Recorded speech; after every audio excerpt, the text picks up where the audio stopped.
Welcome, everyone. This is your friend, the DN What If, here with another exciting fanfiction. Today, we're diving into the story of What If Deku Could See Spirits?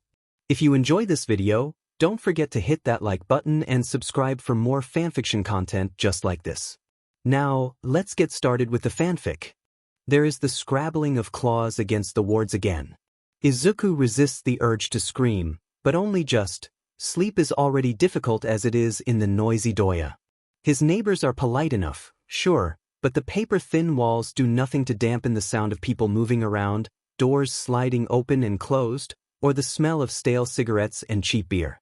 The last thing he needs is a spirit demanding attention. He glares at the clock, 1 a.m. The thing outside his window mewls in pain as it slams against the ward a third time, and Izuku knows, just knows, that he's never going to get to sleep as long as it wants him for something. Sometimes he wonders why he even bothers, really, with the building wards.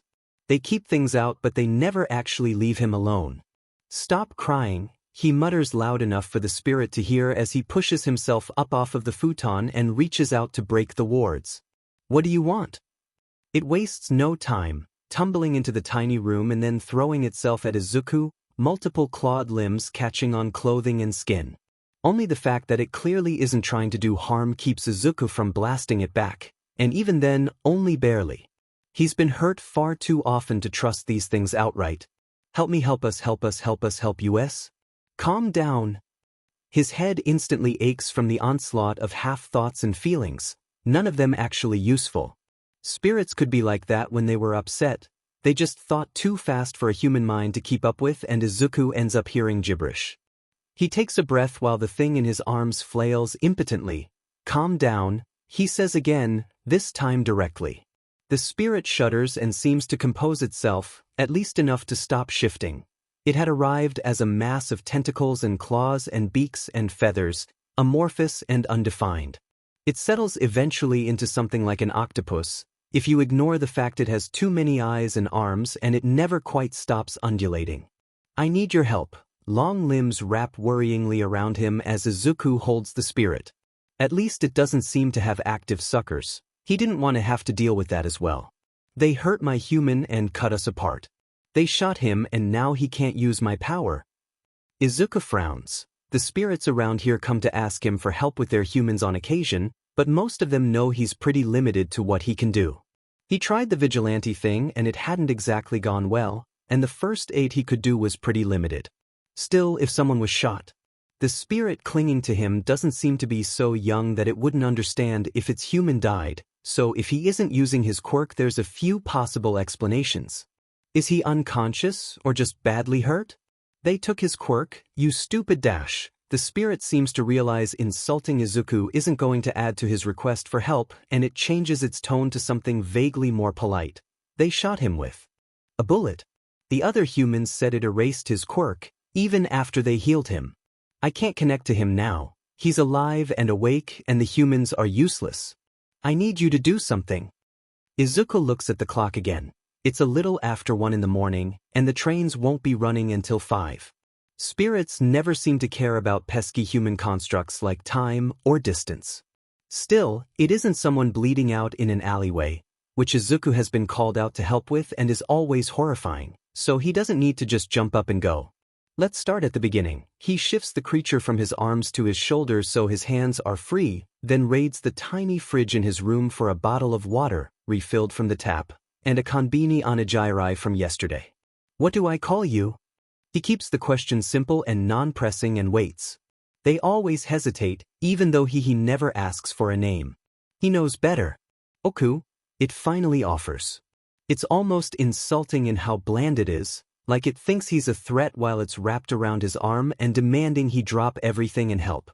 Oku works. Izuku doesn't press for more, all he needs is something to call him. So where is your human?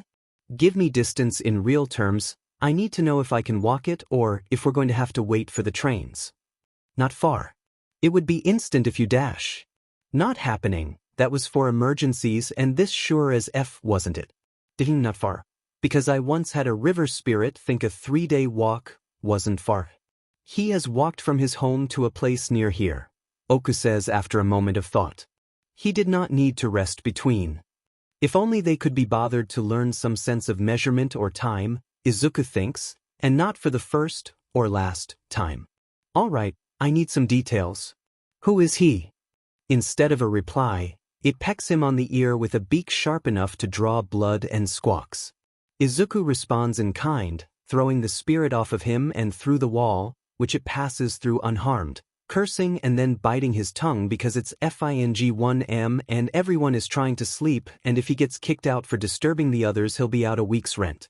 What was that for? He hisses, digging out his first aid kit for some gauze because his ear is now bleeding freely. Humans are human. There's a hell of a big difference between trying to help some young gangster on a street corner and a doctor who lived in a building with a concierge that would take one look at Izuku and call the cops. The creature hisses back at him from the floor, all the too many arms? Legs?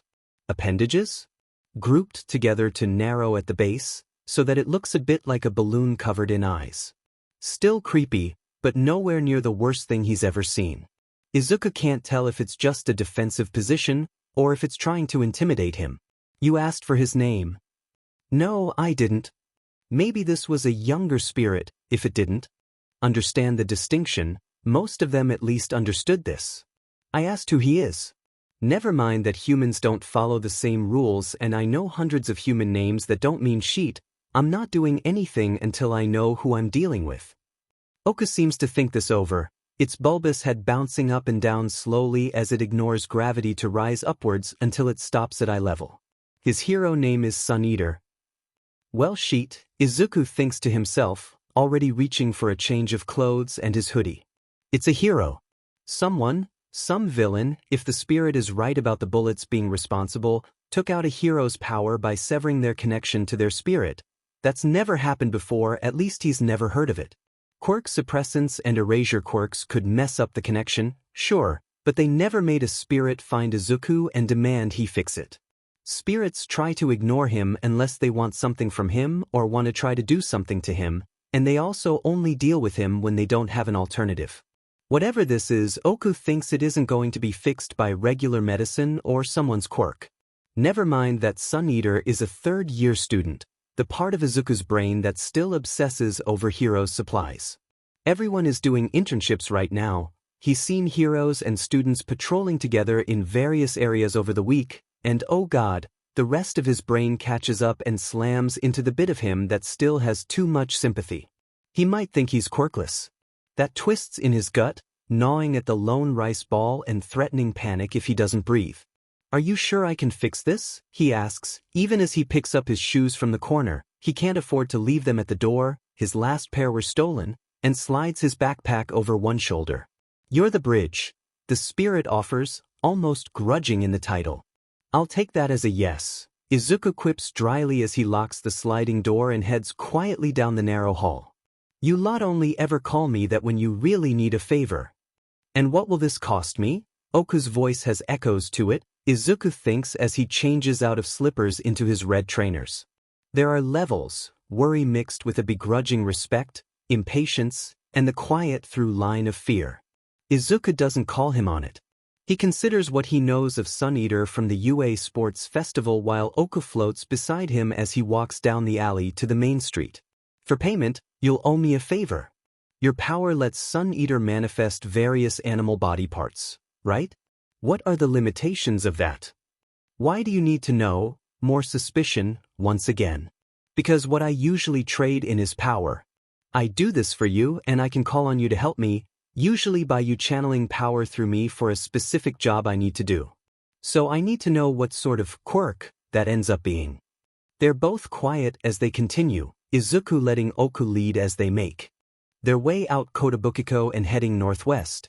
The gambling dens are still busy here, and Izuku doesn't meet anyone's eye as they pass track-suited yakuza and the various old men who spent their nightly rate on alcohol instead of a roof over their head. The area's sheet and Izuku does what he can, but he's never much better. All of them are a bad day or week from being homeless. No one bothers him here. A weird kid who talks to himself and wanders around at all hours of the night fits right in, after all. They turn away from the narrow, overcrowded streets and walk past the convenience store Izuku buys most of his meals from when Oku breaks his silence. He must eat the animal he wishes to become. It has to be close to eating it to work. It stops when he digests it.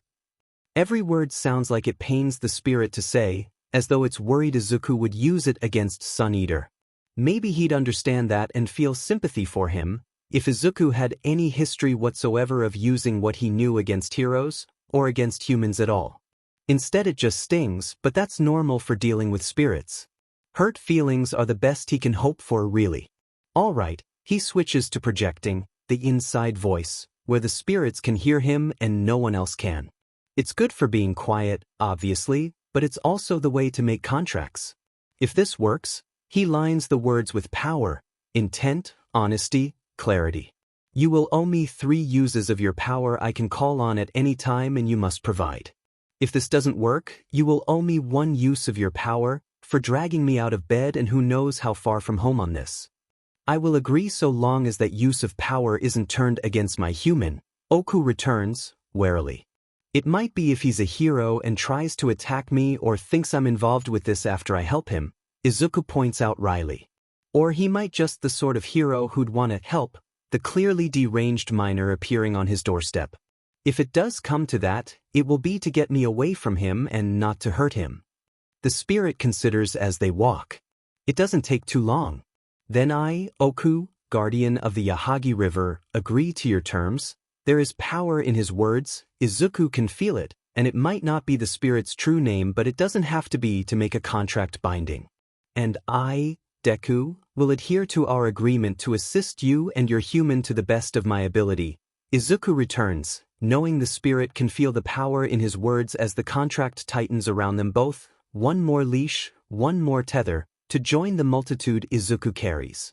He's Deku in contracts. He's Deku everywhere now, except in his own head. He has to be. He hasn't had a name in years. The apartment complex is a mid-rise and nothing special after walking for just over an hour to get there. It feels weird to know a hero, well, a hero in training lives here, but maybe that's what makes it a good place to live. Some heroes don't really separate their private and personal lives, while others strive to do so. It's never meant anything much to Izuku, of course. Spirits tend to stay around their chosen human, and Izuku can always recognize ones he's seen before. Which apartment is his? Izuku asks as they approach the building. Oku floats up ahead and then continues to rise, before disappearing into a unit on the 3rd floor. You're doing that on purpose and it isn't funny, Izuku tells him, but the spirit ignores him and leaves him to figure out his options. The building is tucked between 2 others, one looking like an office space, the other probably also residential. No balconies, just row after row of windows, many with AC units hanging out of one side. The front door requires a key or a buzzer code, neither of which Izuku has. Buzzing up isn't going to work if he doesn't know what the unit is. Never mind, hi, I'm here to restore your quirk, your octopus spirit asked me to, isn't likely get him access. He circles the building, annoyed at Oku for abandoning him, probably as some sort of test? Hazing? Regretting his agreement even though it had come to him? But the back door is, at least, more useful. It's got an old-style lock, and while he's sure there's cameras around, Izuku keeps his hoodie pulled up and the back door isn't nearly as well lit as the main entrance. His lockpicks come out from his backpack and it takes a little more than a minute to ease the door open from there. He takes the stairs up to the 3rd floor and then just searches for Oku. He can feel the starbursts of power of other spirits. There are more than 30 in the building at first look, but Oku is distinct, now that they have a contract, and waiting in an apartment without any other. Which doesn't mean Sun Eater is alone. There could be someone quirkless in there, but it's not likely. God, does Izuku know how unlikely it is. The light had been on when Oku had floated into the window. He hopes Sun Eater is awake, though he doesn't know if anyone would be able to sleep at all if they thought their quirk was gone. He knocks and waits, shifting from foot to foot.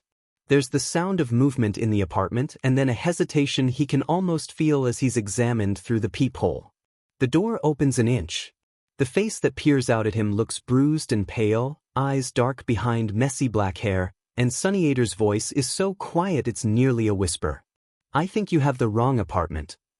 Izuku shakes his head, trying to sound as confident as he can. He only has one real shot at this. I know this is going to sound weird, but I'm here because your quirk got messed up. Someone asked me to come by and fix it for you.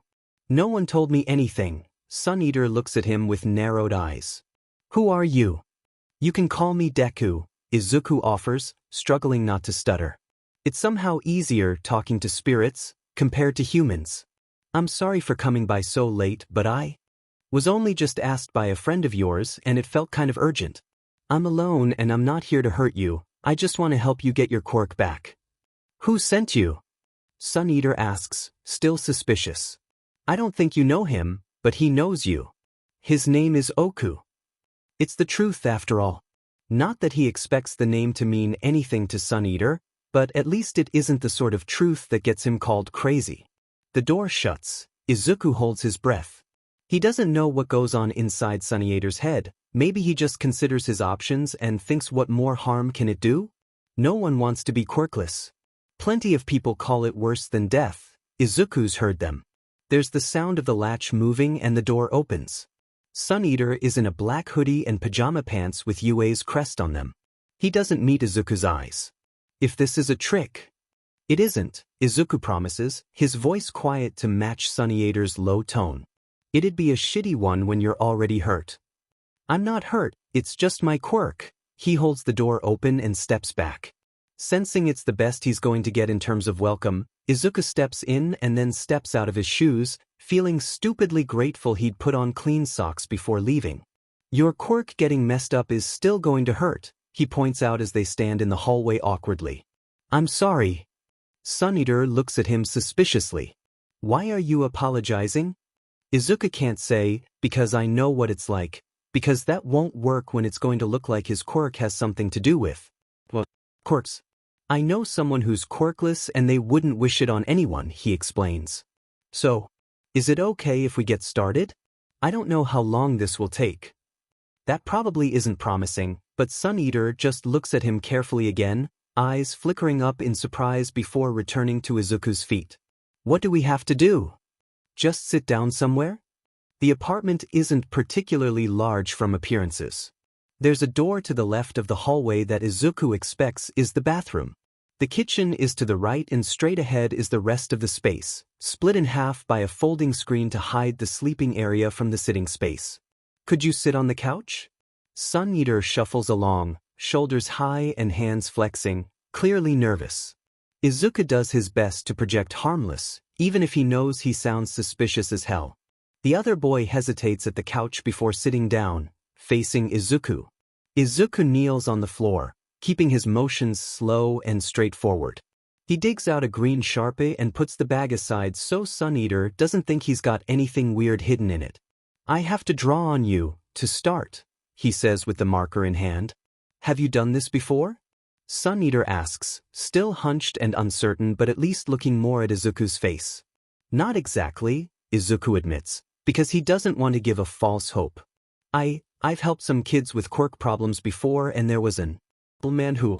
I've done things like this, so I think I can do this. I know I can't make it worse, and if I can make it better I want to. Sun Eater seems to take that at face value, because he doesn't comment on the slip. Izuku really doesn't want to try to explain who they are. He nods instead. What do I have to do?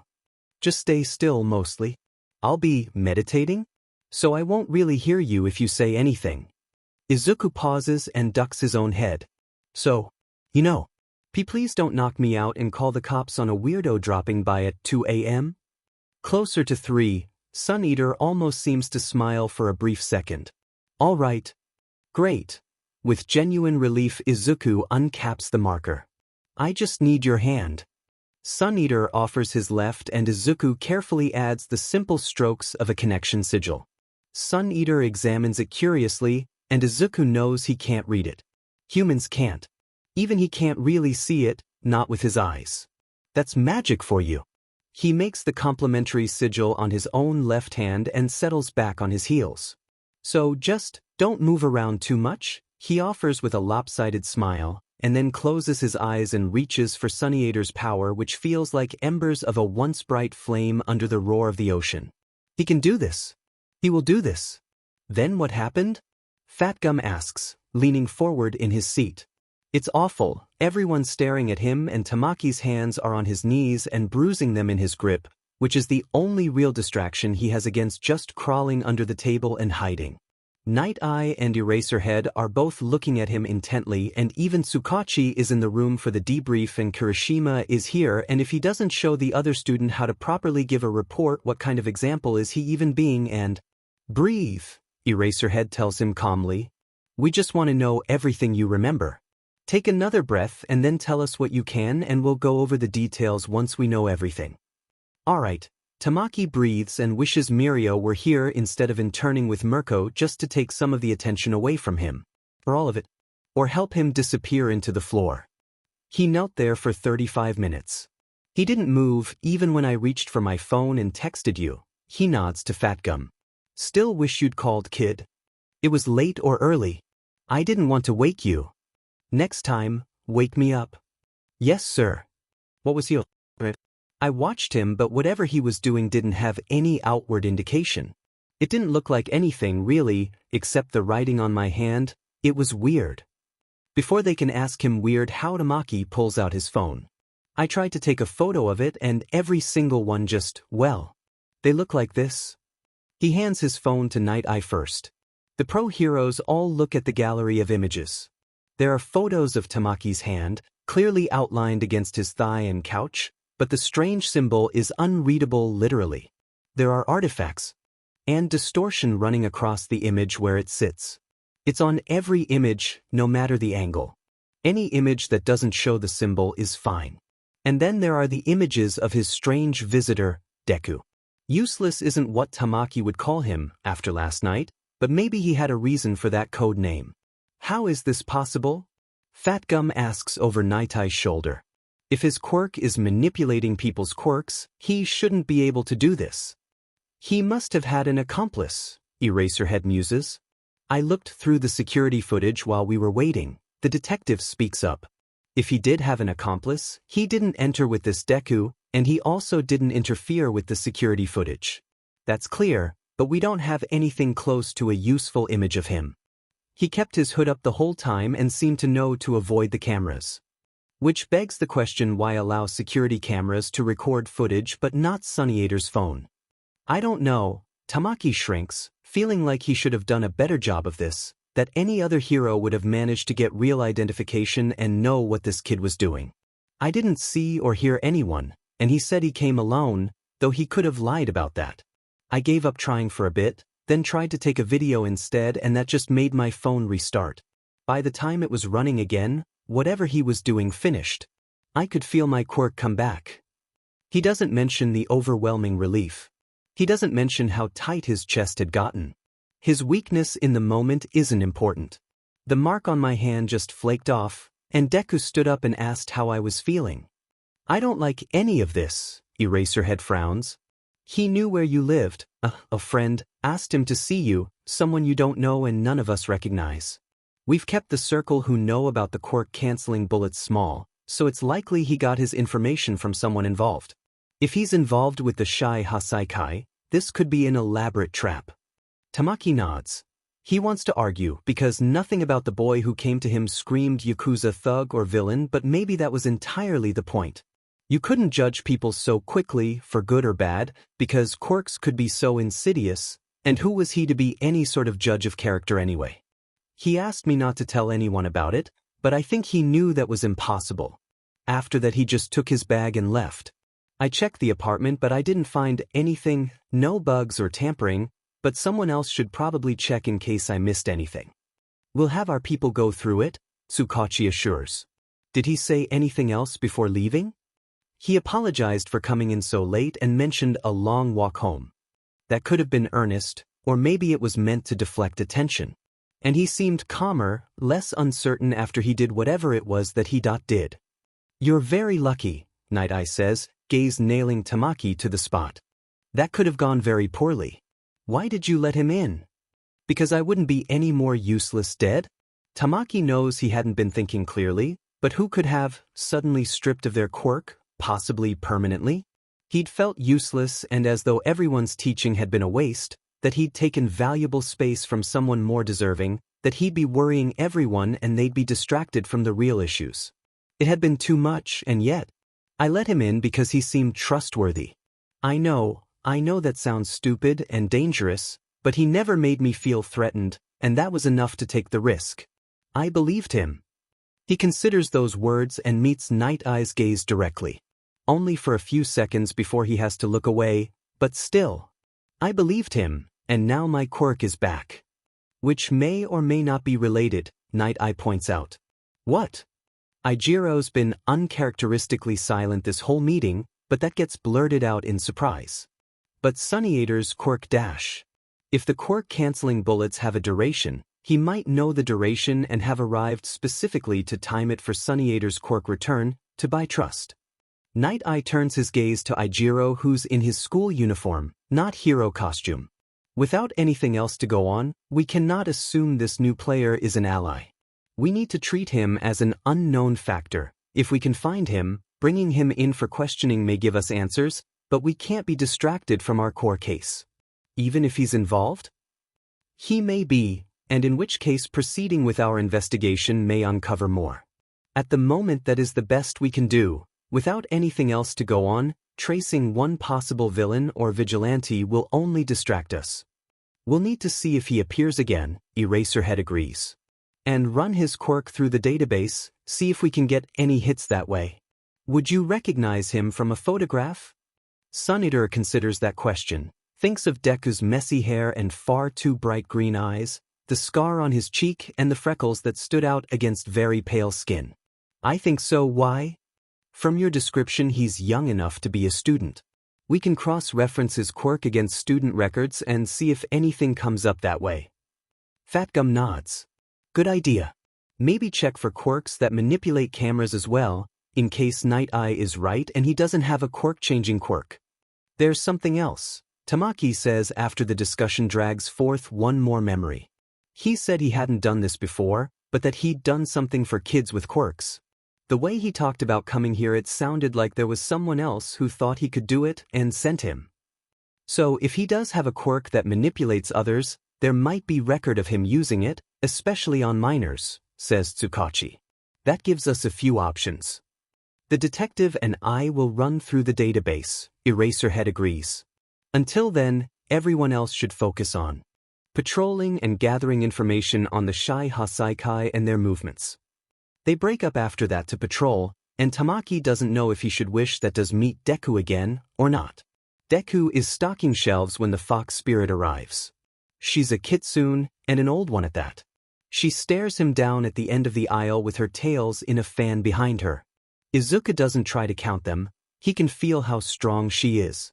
She stares and says nothing, so Izuka does the same, though he keeps his senses aware. If she lunges at him, she could take him and the shelf out, and he can't afford to lose this job. The cups of dried noodles get lined up neatly, labels facing outwards.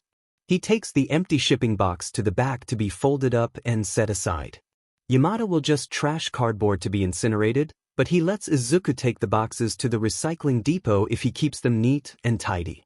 The fox watches him still as he stocks the ancient fridge with cut-price beer and boxed sake. The light inside flickers when the door opens and closes, so Izuku spends a few minutes chilling his fingers to tighten the bulb back in place. He sweeps, after that, and then checks to see if Yamada needs him to do anything else. The elderly man seems to wake up slightly and look around the store. That was quick, he scratches at his salt and pepper beard, seeming to think about more tasks to assign. No, that's all we need right now. He opens the ancient register and hands Izuku what will be his rent for the day, with something small for dinner. He'd planned to see if Abe would need his help as well, but, well, the kitsune is being polite. Spirits are never polite. Yamada's little store isn't much more than a shipping container retrofit into a place the locals buy groceries, cigarettes, and alcohol from, but the old man had once done a favor for the local mob, or so he told Izuku, and so they let him have his tiny business selling staples to the rest of Kotobukiko's poor and unwanted. The whole area had been dedicated to day workers, once, men from all over Japan, mostly the rural areas, working construction jobs and helping to build the brighter Tokyo everyone wanted to believe in. They needed a place to stay, and so the cheap, tiny flophouses Doyagai gave them a place to rest their head and wash the sweat off their backs before starting work the next day. That had been years ago, and the decrepit buildings remained, servicing the elderly, the poor, and most of all, the quirkless. Izuku ducks down an alley, the fox following at his heels, until they both stop at a dead end. Tucked against one wall is a man fast asleep on a bed of cardboard, a box over his head to block out the light, but they're otherwise alone. It's as close to privacy as Izuku can get these days. He turns to the spirit properly, and since she's not threatened, cursed, or attacked him, he bows a little. "Hello," he says curiously. "What do you need from me? Why do you live here?" She asks, blunt but not, Izuku thinks, antagonistic. There's a sense of stability from her, some distaste, perhaps, but no genuine dislike. It's one of the nicest receptions he's ever felt. Because it's what I can afford? Spirits don't ask about living spaces or human things much at all. They usually don't understand it. Why? The spirit doesn't answer, looking around the grubby alley with something Izuku can't place. Disgust? Disdain? He's never dealt with a kitsune this old or powerful before. He really hopes this doesn't end up in a fight. "What do you need from me?" "You assume I need something from you?" That drags a laugh from Izuku, and it's maybe too bitter, but he can't help it. "No one has ever come to me for no reason, and you haven't attacked me yet." "You expect me to attack you." There's no judgment in the tone, even against his laughter. "Like I said, there's two reasons a spirit comes by, so if you need something, just spit it out already." It feels too personal to project, right now, like the kitsune can read him when he's usually good at deflecting. "Is there something wrong with your human?" he finally offers. That happens. If they're young and you gave them too much power, or forgot to give them an off switch. Which happened more than he'd like. Izuku's helped more than a few kids with shitty quirks be able to deal with them, and it always leaves him feeling frustrated. If the spirit was new and young, he could understand it a bit. Sometimes they really just didn't know better. Powerful spirits like this one are usually just selfish, though, and don't think about what their power would do to a person. They only care about the returns. The kitsune's tails sway in a wind Izuku can't feel. Eventually she ducks her head slightly. "You have helped the humans shot with the bullets that disconnect us." Izuku really hates those bullets and whoever makes them. There have been 2 others so far, and while it was getting easier to reconnect spirits to where they belonged, the heroes were catching on. The last one had been a first-year student named Uravity. She had tried to hold him after he'd fixed her quirk.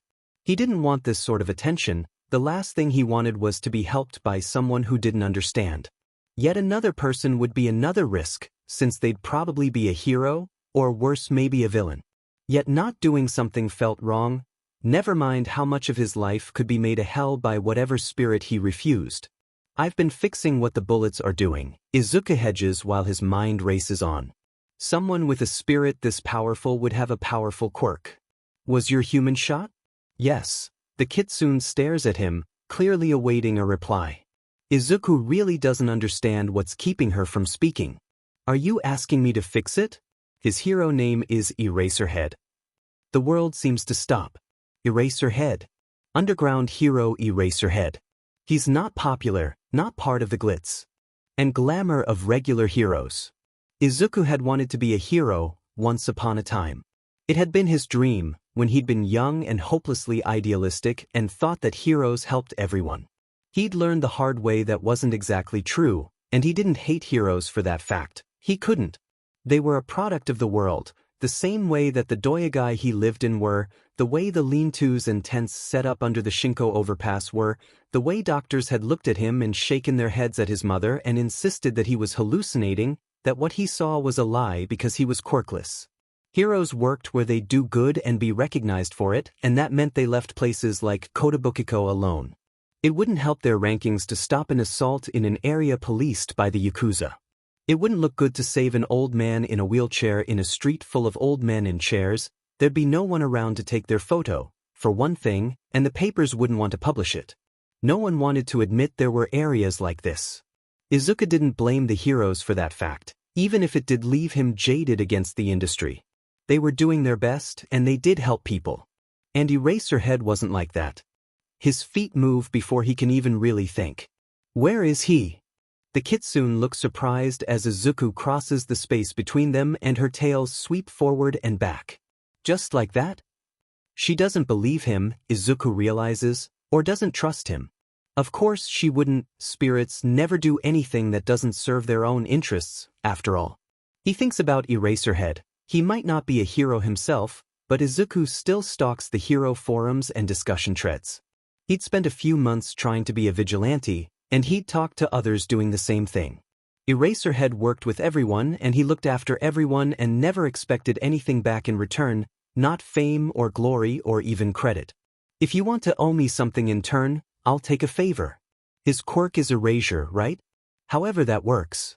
But I'll do it even if you don't, so long as you help me get to him and get away after. He's a hero. A real one. Izuku hopes she understands that feeling. He does the work that needs to be done, even if it isn't glamorous and you don't get thanked for it. It's something Izuku feels he understands more than most, maybe.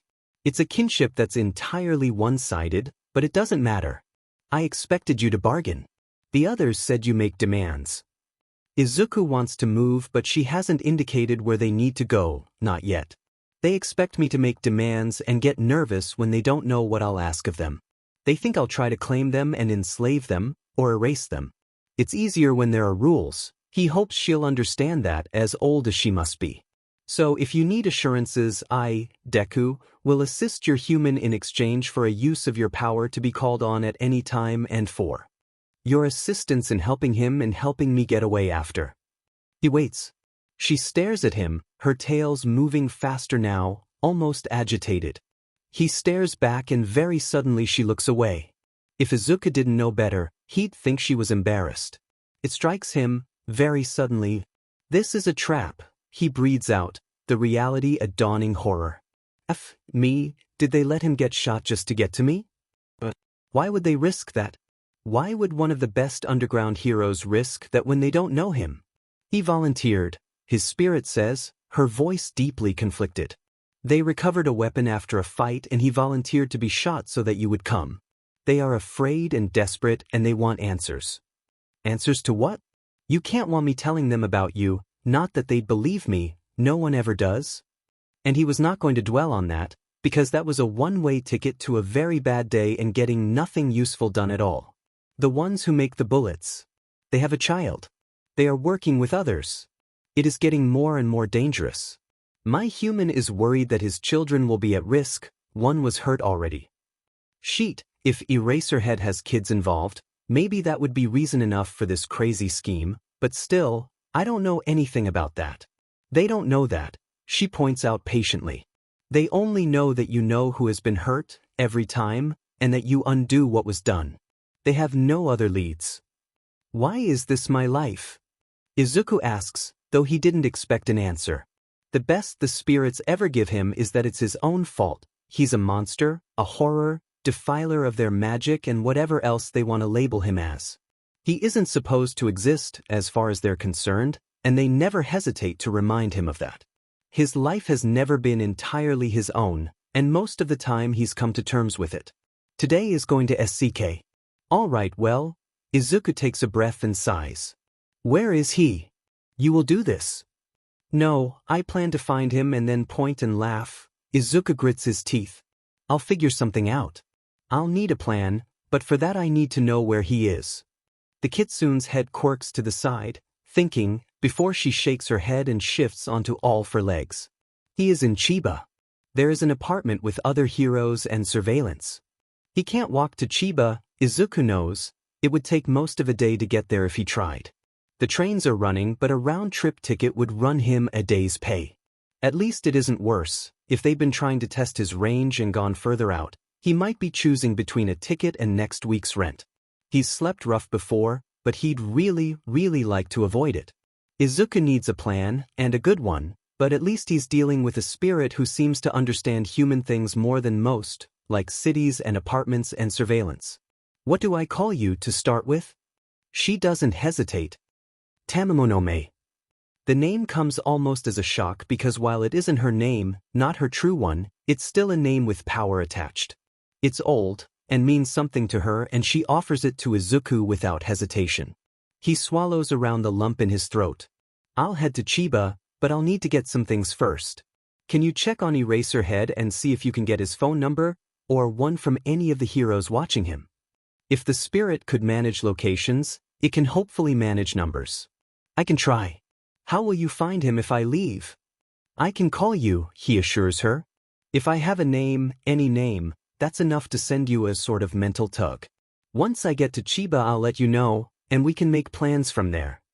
She walks around him once, tails passing so close he could touch them if he wanted to, and then she nods and bounds off without a word.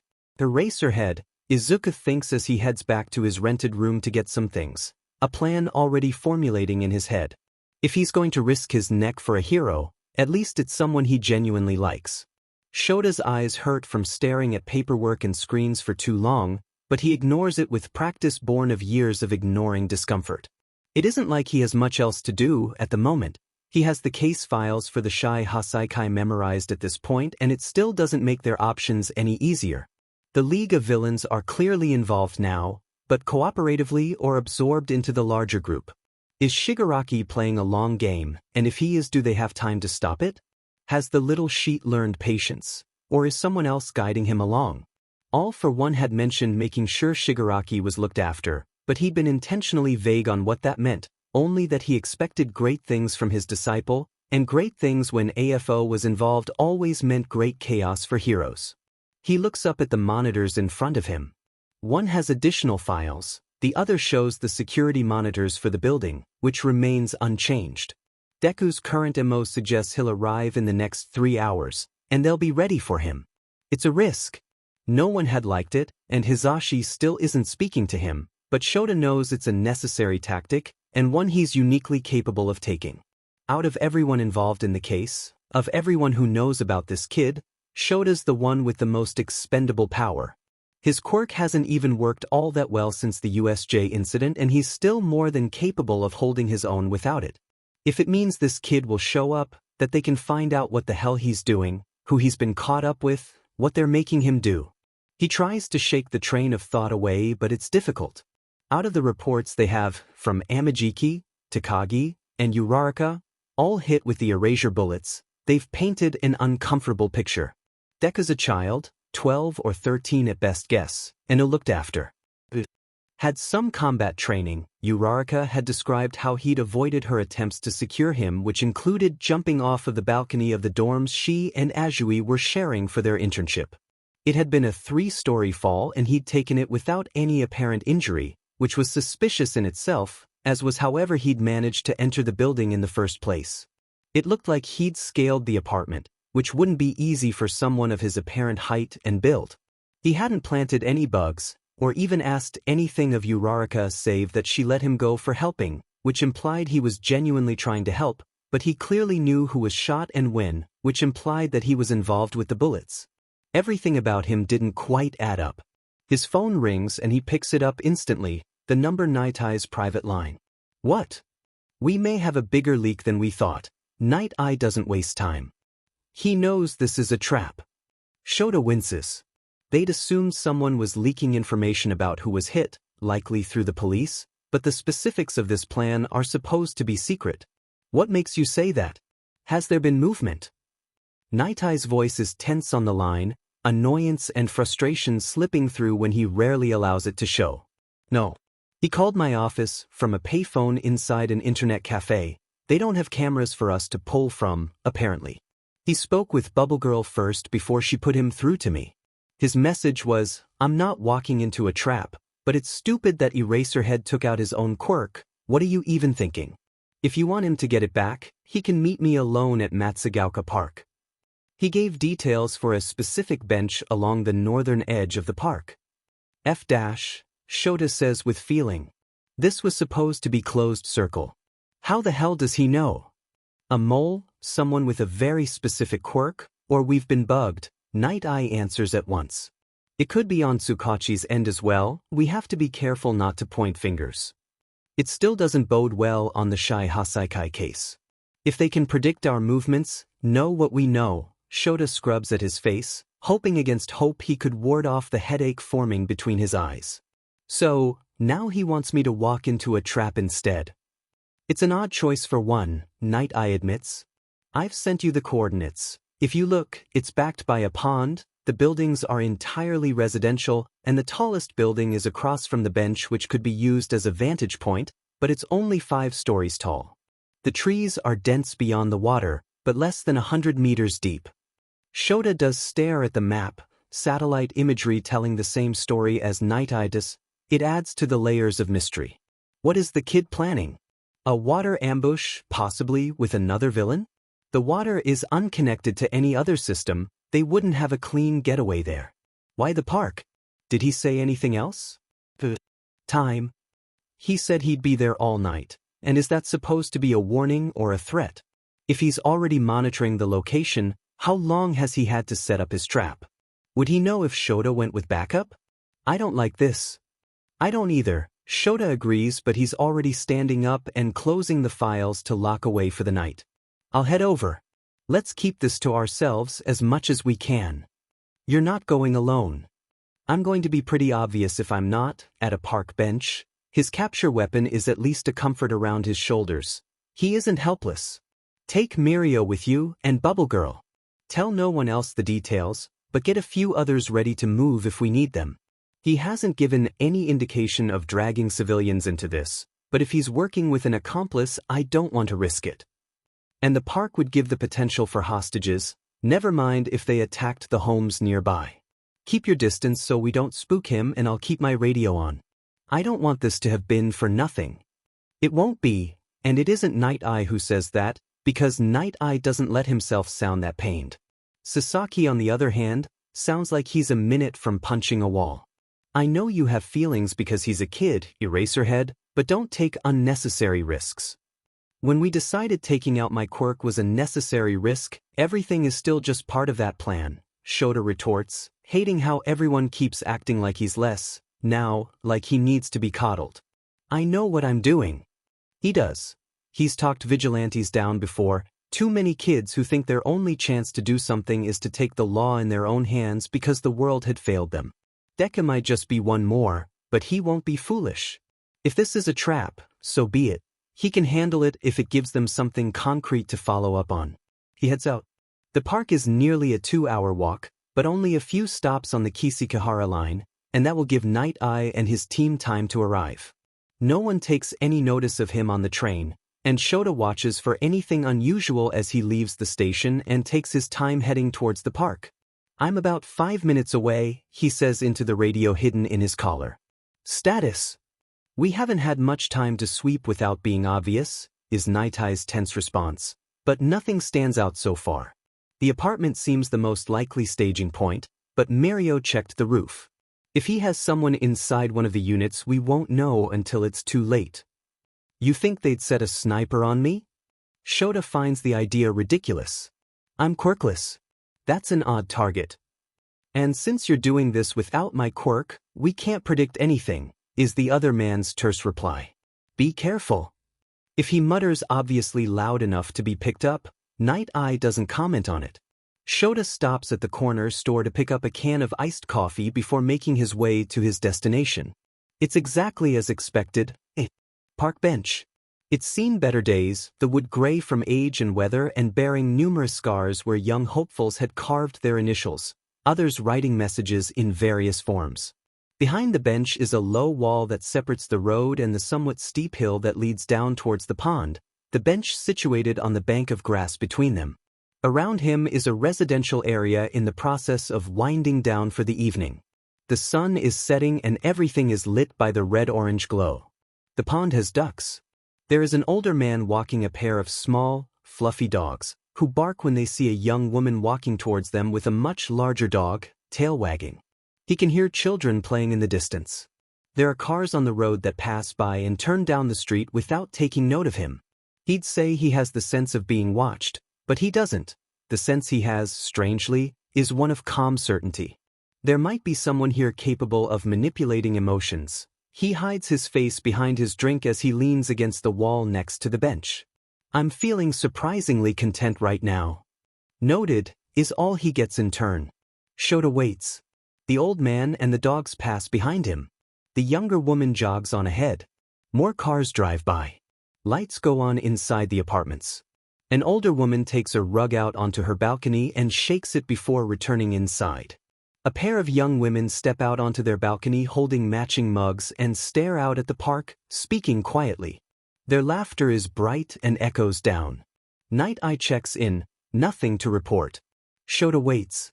The street lights turn on as the stars come out. The sound of children fades away. His drink is empty and the caffeine doesn't seem to help, but when does it ever? Traffic begins to fade. An elderly man on a bicycle smiles at him as he rides by. The minutes tick on and become hours. He tells Night Eye to pull further back. Maybe they're being watched. It's nearly midnight and he's ready to leave, about to call it when there's a scuffle of feet beside him. Training keeps him from jumping as a young voice, caked in frustration, breaks the otherwise calm of the night. You were supposed to sit on the med bench. Shota gets a good look at Deku and sees the reports are accurate. He's short, young, and looks underweight despite his oversized hoodie.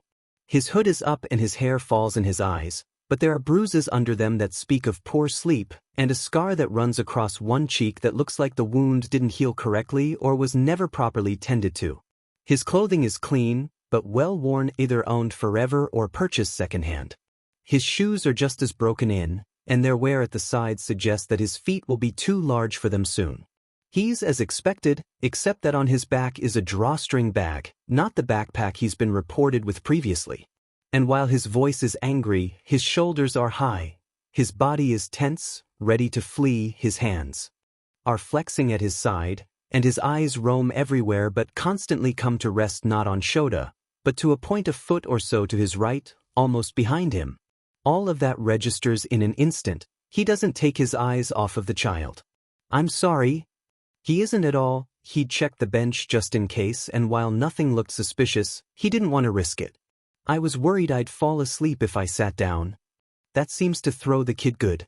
It's not what he expected, and Shota can see his brows furrow and his lips move silently before he speaks again, seeming to choose his words more carefully. The whole point was that you'd sit and I'd fix your quirk at a distance. I shouldn't even be here. But you are. Shota keeps his hands loose and easy at his sides, his body language open, knows that Night Eye and his team can hear every word of this. You came to help. It's not going to do any good. Deku won't look at him. Fear of making eye contact? Uncertainty on how Shota would react? Shota shifts his weight, slightly, and Deku mirrors it. He's skittish. I mean it. I'm not involved with whatever you think I am, and you're wasting time.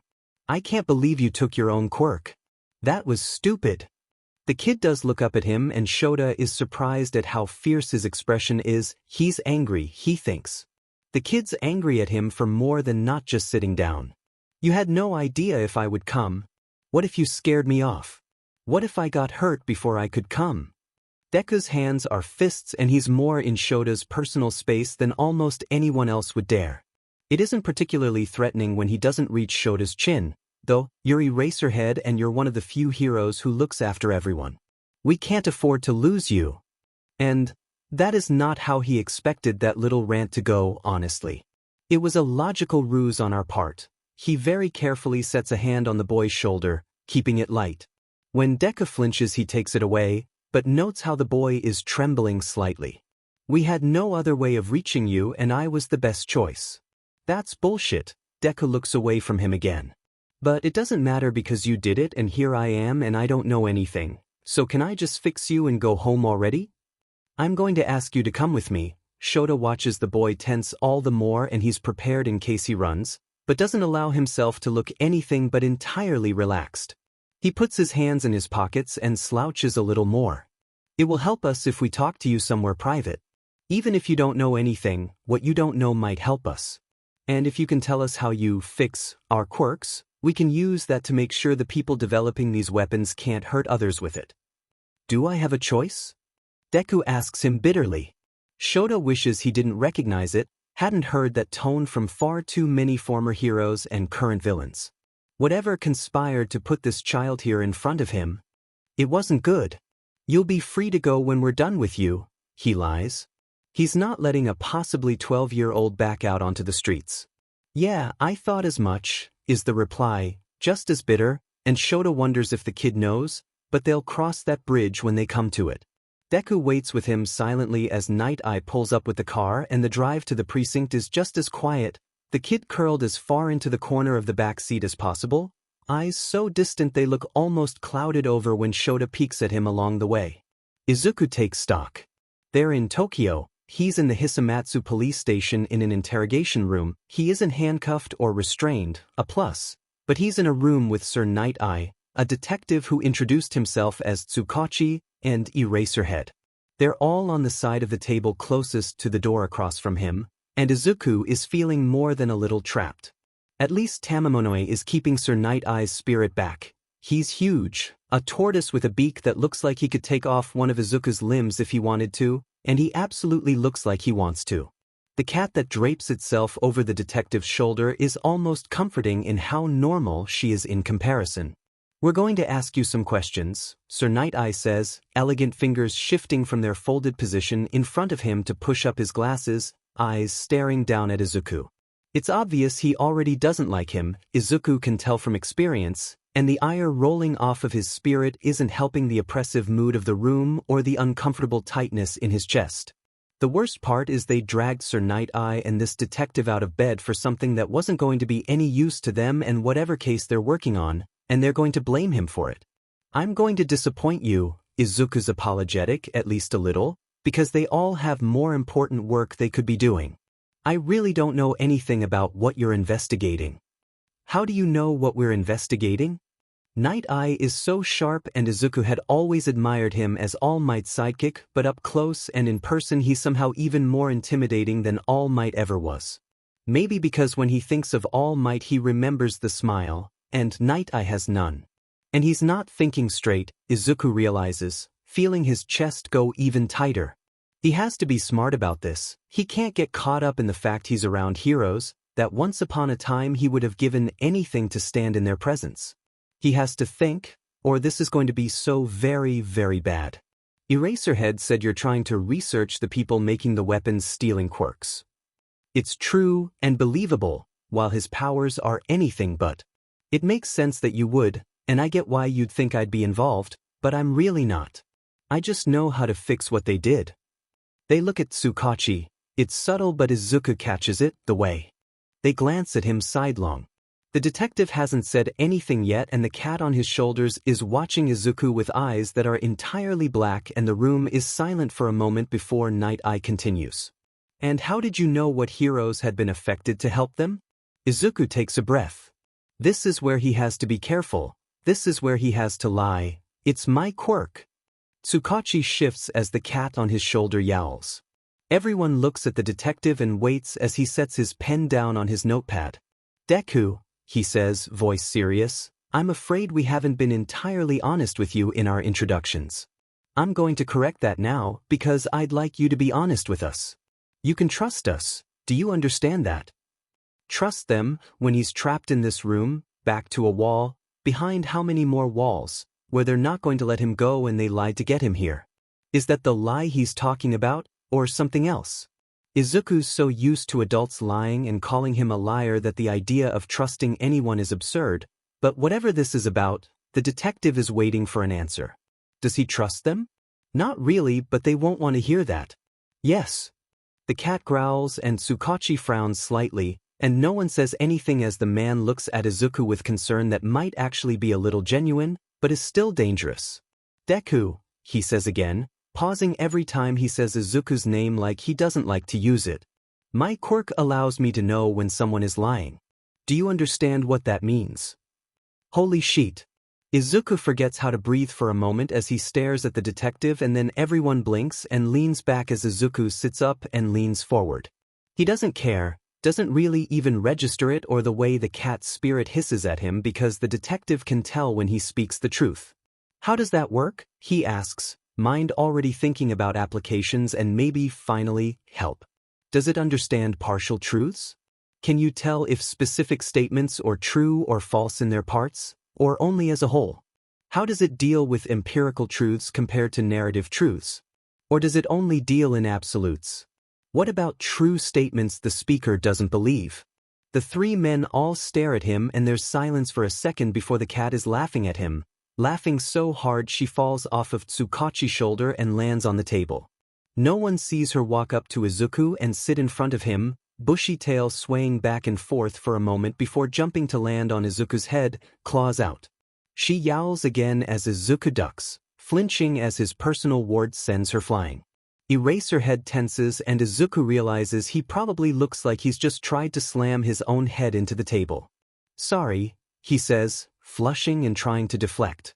Quirks are they've always interested me. And I have wards to protect me from spirits like you, he tells the cat. Leave me alone. Her reply is another hiss that is wordless, but the meaning is inescapably rude.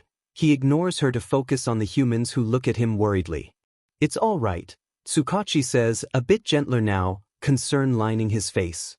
The specifics of my quirk aren't something we usually discuss, because it's important to my work, but those are very good questions. I'd be happy to answer what I can with you when we're done here. Right, can't tell the kid how it works so he can lie around it. Izuku shrugs because he can't blame them. The detective can identify the truth and that's what's important, even if he doesn't quite know the details yet. Out of anyone, if Izuku has any chance at all, this has to be it, right? A detective who can understand the truth and two heroes, one of them who'd worked for All Might and one who talks to vigilantes and street thugs and understands how the world works in the grimy, less pleasant, less easy bits. If anyone might. Izuku makes himself look up, look them all in the eye, look the detective straight on and fights against too much hope because if this backfires he's going to really regret it. I don't have a quirk. That part's easy. I was born without one. I have the toe joint and everything.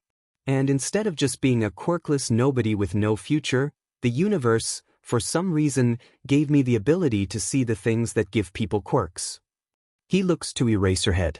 Yours is a nine-tailed fox spirit. She's the one who told me you'd let yourself get shot and that it was a trap. That's why I knew you'd done it, and why you'd done it, and where you were, and how I got Sir Night Eye's number. His hero agency information is on the front of the folders you were reading. There is a very long pause. Izuku is pretty sure he could hear a pin drop. He can absolutely hear the racing of his heart in his ears. The spirits in the room are laser-focused on him. Bold, says the cat, finally actually speaking to him directly as she climbs the detective's back to settle on his shoulder once more. It won't work. Spirits. Night Eye finally breaks the silence and he doesn't make it a question, but a statement. Izuku's used to the disbelief, is all too familiar with it and with the cold stare that accompanies it, but it never stops hurting. Yours is a tortoise, he presses on, feeling more desperate. Tsukachi's is a cat, a long-haired orange one. Everyone with a quirk has one. There's another silence, this time the detective breaks it. I see. His voice is carefully modulated, carefully easy, like Izuku is a wild animal or a violent drunk. And you're the only one who can see them, Deku? Do they speak to you? Do they tell you to do things? Izuku's heart sinks to his feet and then through the floor and ice fills the hollow in his chest. They don't believe him. Even knowing he's telling the truth, even the detective doesn't believe him.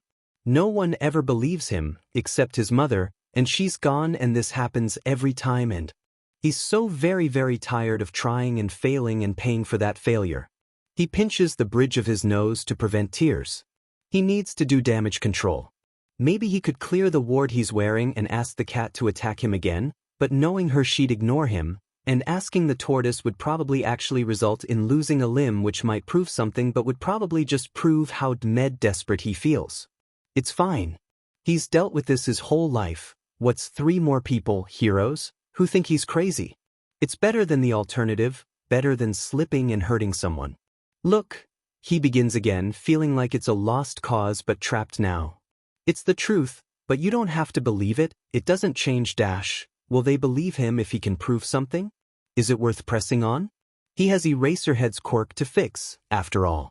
I mean, quirk suppressants don't work on me, you can check my foot, and, well, I don't know what your quirk would do, he tells Eraserhead, but I doubt it'll do anything. I'm happy to try once we fix it. Let's talk about how you fix it. Eraserhead seems eager to move on, but Izuku can't tell if it's because he's uncomfortable, annoyed, or just tired. You wanted me to sit on the bench. Why? It's not going to make a lot of sense, Izuku warns, because usually he'd lie, but if he can't, they're really not going to get it when they won't believe the basics. Can I borrow your pen and some paper? He asks the detective. You took my backpack, which he'd planned for, thankfully, and they won't find anything useful in it, but he's out of tools unless he cuts himself. When he has the pen and a scrap of paper from the detective's notebook, it's easy to write a sigil. You can see that, but none of you could copy it if you tried, right? They all examine it like it's a bomb, which would be hilarious if he wasn't, in police custody. Night Eye even takes out his phone to take a photo and frowns at the result. Honestly, the easiest answer you're not going to like is magic. Sorry, but it's magic. It doesn't exactly work with technology, and you have to have a certain something to read or write it. Don't ask me what the certain something is, because I haven't met anyone human who can, but I have found old books and things written in it, so people must have been able to years ago. Probably back when it was easier to believe in. Anyway, he's rambling again, but they're listening, and Izuku doesn't even realize he's leaning forward over the table or how much more engaged he sounds. Different sigils work for different things, though I can't use most of them. I can use that one. Izuku taps the paper. He's simplifying, but he has to. It lets me connect? Let's go with connect. If I have a sigil and you have a sigil, I can connect to you and look closely at how your spirit is connected to you. They're like lines? Magic lines? Like a leash between you? Spirits are basically parasites, though a lot have learned to be beneficial over the years, but anyway, He gestures with his hands to try to describe something that he really does not have the right words for. Once I'm in there, I can look at how things are supposed to be connected and reconnect them. It was tricky the first time, but it's gotten easier now that I have practice. And he's rambling, Izuku realizes, despite his best efforts, and they absolutely must think he's insane now, but it's a bit too late to swallow his words, even if he wants to swallow his tongue.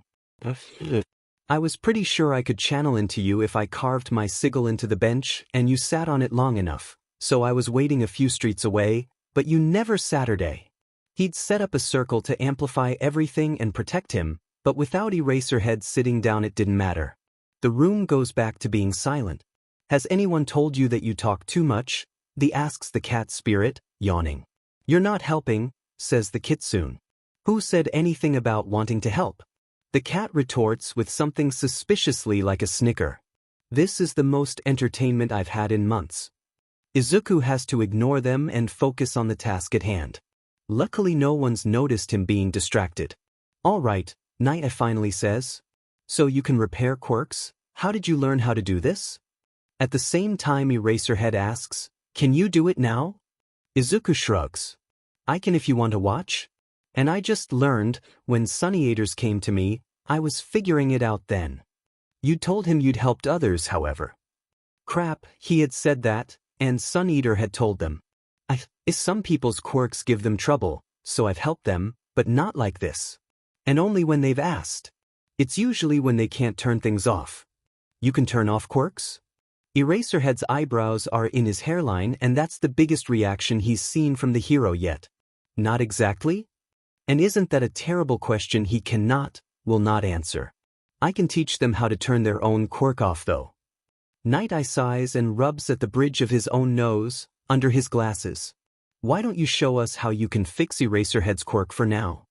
Well, that is why I'm here, Izuku agrees. They probably want to stop this and go home and rest. It's late and he's been wasting their time. Can I have your hand? Eraserhead holds his hand out across the table. Everyone watches Izuku intently, like he's going to stab the hero with a ballpoint and make his daring escape past All Might's former sidekick, a police detective, a steel door, and an entire police station's night shift. Izuku tries not to feel hurt about that fact. He'd gone to them when he knew what it would mean. He draws the sigil on the back of Eraserhead's hand, glad that the pen is nice enough to handle skin without skipping. He adds the same to his own and then folds his hands on the table and closes his eyes and reaches out. Shota watches as Deku opens his eyes, and for a moment they seem to glow green, The time short enough Shota might wonder if he imagined it, but he's learned to trust those split-second observations. They've saved his life far too often. There, the kid says and cracks a massive yawn. You never said it was broken. Erase your head. Night Eye asks, and Shota activates his quirk even though he doesn't need to know it's back. He'd felt it, whatever the kid did. It hadn't felt like anything at all at first, and then the sense of emptiness, of loss, an almost cold void that seemed to exist along the whole of his spine suddenly disappeared and he felt whole again. More than just whole, actually. Erase your head. Shota stares at the kid who hasn't so much as flinched at the removal of his quirk, and everyone reacts when their quirk is cancelled, but here is a kid who doesn't. He lets it end, blinking dry eyes that do not hurt. What did you do? And the kid, he's a kid, goes pale and leans back, all his excitable energy gone and hands suddenly up and defensive like he's expecting a blow. Why your quirk was broken? I mean, it makes sense because I realized I recognized you, you were at the USJ, you got hurt and it affected your quirk, right? Since I was putting it back, I fixed it. Shota's eyes narrow. At the USJ? Was this kid there? Do you want me to undo it? He takes a steadying breath. Whoever this kid is, whatever he is, he's scared, or good at acting, and there's no decent way to treat him as anything but a scared kid for now. He relaxes with effort and shakes his head, looking to Tsukachi and Night Eye and nodding to them. No, it's fine, you just surprised me. How old are you, Deku? And that's Tsukachi, focusing on the important details. The kid looks at the detective with a frown, like he knows he can't lie. 16. What? Shota realizes he's said that out loud. You don't look 16. The eyes Deku turns on him are baleful. Wow, haven't heard that one before. You sure are an observant hero, Eraserhead. Shota figures he probably deserves that, but doesn't miss how the kid blushes and ducks his head in embarrassment right after, like he only realized what he'd said after the fact. He's a conundrum. All right, well, can you tell us your actual name? Tsukachi continues after clearing his throat. Your parents must be worried about you. That I can't do. Deku's fists clench on the table. I don't have a name, not anymore. My mother, she's dead. No one knows where my father is. There's a pause as the kid takes a steadying breath, and he speaks into the tabletop. I guess asking you to just let me go now that we're done is pointless? Tsukachi shakes his head and Shota watches as the kid sags but doesn't show any anger. I'm sorry, Dad. We'll hold you here for tonight and make sure we don't have any other questions, and then we'll contact the services for minors, if you don't have any current legal guardians. It wouldn't be ethical to just let you go, young man, you must understand that. Deku breathes out and stares at Shota with a gaze too dark for comfort. So that was another logical ruse? Shota thinks. He deserves that too. It was necessary. Deku's expression doesn't change and Shota feels like he's being judged, and harshly, but Deku's voice is steady as he speaks, the words cutting. Is it easier to call it that instead of admitting you lie? I'm just asking for a friend. Shota doesn't get to reply. Night Eye stands up, motions sharp and agitated. We're done here, he declares and marches out without even a farewell. Shota hasn't seen him this agitated in a long while. The case must be getting to him. They lead Deku to a holding cell. He asks for his backpack, which proves to hold a beat-up novel, a bottle of water, a granola bar, an emergency blanket that's clearly seen use, and a thin green woven blanket that's somehow even more well-worn. There's debate before they give him the items, but not the backpack itself. Whatever Deku thinks of that he doesn't say, just rolls his eyes and settles onto the futon with his blanket wrapped around his shoulders despite the heat. They find Night Eye pacing by Tsukachi's office, moving like a tiger with pent-up energy despite the late hour. Shota just wants to sleep. The kid missed his mark by suggesting Night Eye would ever be connected to a tortoise. What set you off? Beyond the obvious? Night Eye hesitates as Tsukachi opens his office door and invites them in to debrief. How much of that did he think was the truth? The detective sighs, shoulders slumping. Essentially, all of it. He believes every word. He moves to his chair behind his desk and sinks into it. Night Eye sits in the second chair, Eraserhead leans against the wall. Spirits, age, everything. His quirk is something else, Shota points out. If anyone finds out about it, they'd take advantage of him. You're suggesting they haven't already. Night Eye steeples his fingers as he leans on his knees. He was speaking to someone while talking to us. I recognize telepathy when it's in use, and he was communicating with someone.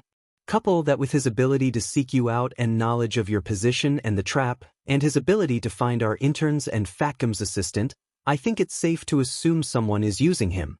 Perhaps without his understanding of it. You think he's being conditioned? I think you've forgotten how All for One works. Night Eye's voice is harsh. He can give quirks to anyone, including the quirkless. A young boy without parental figures, he already made Shigaraki. What if he was making another?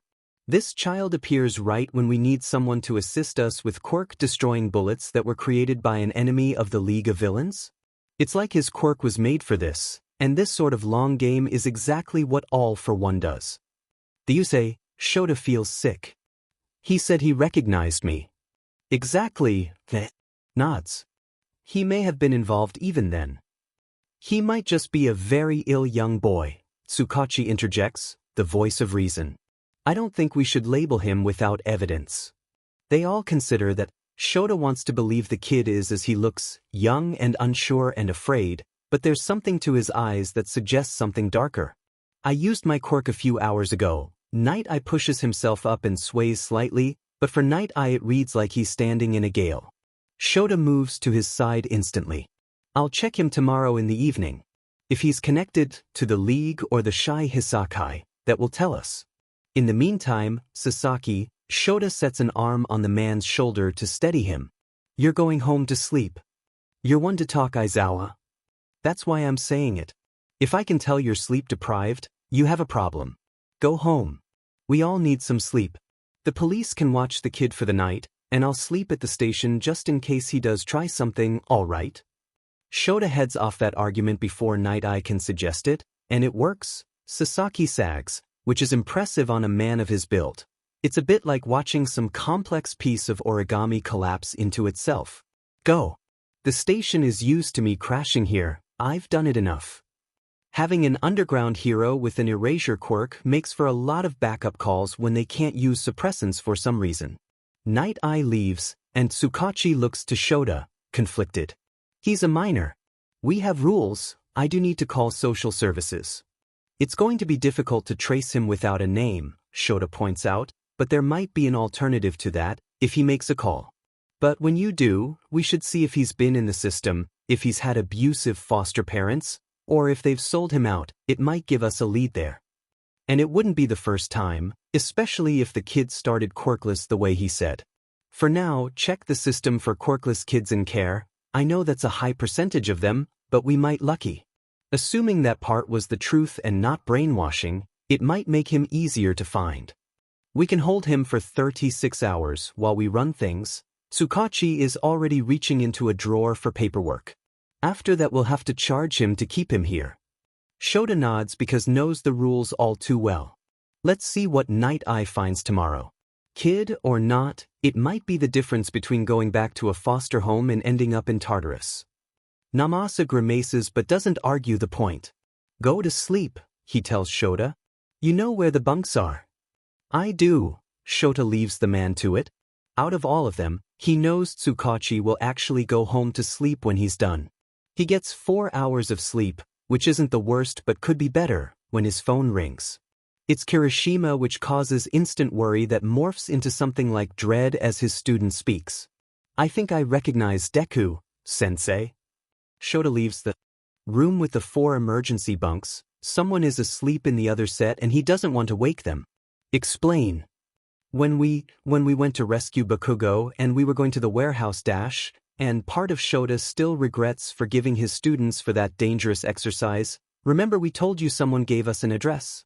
It was him, at least, I'm pretty sure it was, looking at the photo Night Eye sent. And yes, Shota remembers, a kid in a hoodie approaching his students with information on Bakugo, an address on a scrap of paper and then disappearing in front of them. They'd never traced him. The villains they'd captured didn't seem to have any intel on him either. The assumption had been some vigilante at the time. They need to know who this kid is, Shota realizes. For his sake, as well as for everyone involved with the current case, it can't wait. All right, he digs out his eye drops, but it's from habit. His eyes don't burn the way they have for the last few months. Good work. I'll take it from here. And what are you even doing up this early? Do I need to lecture you about proper sleeping habits? Weight training, is his student's far too cheerful reply. I'm always up this early, it's the best time to use the gym without getting distracted. Right then, and he can at least give credit where it's due, Kirishima hasn't ever neglected his physical education, they just need to get him to put that energy into his other studies. He hangs up, looks at the time, and decides to text Hizashi instead of call. An extra hour of sleep for the man won't hurt at this point, and based on the circles under Deku's eyes, Shota can only hope the kid is asleep too. Izuku wakes up uninjured, though not particularly well rested. The blanket is a ward, specially made for times like this at the cost of a major favor, but one that has paid back in dividends in keeping him safe when he can't set up anything else. He folds it up neatly as he makes the borrowed bed, not so much a bed as a shelf with a futon on it, probably better than a bed would have been, and takes stock. He feels worse now than he did yesterday, which isn't good. The clawing anxiety is getting stronger and now he doesn't have heroes to distract him from it. It's also the change in location. The room they questioned him in had just been a room, not comfortable or comforting but nothing special either. The holding cell is exactly that. The room has a third of it barred off and that space split in two. The other cell is empty, at least, but there is a guard working a desk next to the door and that feels all too familiar. Everything smells off, like they've tried to scrub the space clean, but fear and urine are in the walls and paint and floor. The overhead lighting comes from the same harsh buzzing bulbs. It's at least not cold. He remembers always being so cold. He knows in theory that he'll be okay, but it's hard to tell that to the clawing fear that he'll be trapped forever, that they'll put him back into a tiny room and leave him there and call him crazy and make everything so hard. He makes himself pick up his book. It's the Stories of Ibis, a book his mother gave him and now so familiar he has it nearly memorized, but that doesn't matter because reading it helps break the cycle, helps him think straight, helps him breathe. He runs his hands over the well-worn pages and grounds himself as best he can. The heroes and police are just doing their best with what they have. It isn't their fault they don't believe him, even when he tells the truth. They call him a liar, they always do. He'll sit and be calm and make no fuss, and when they transfer him to services he'll duck out then.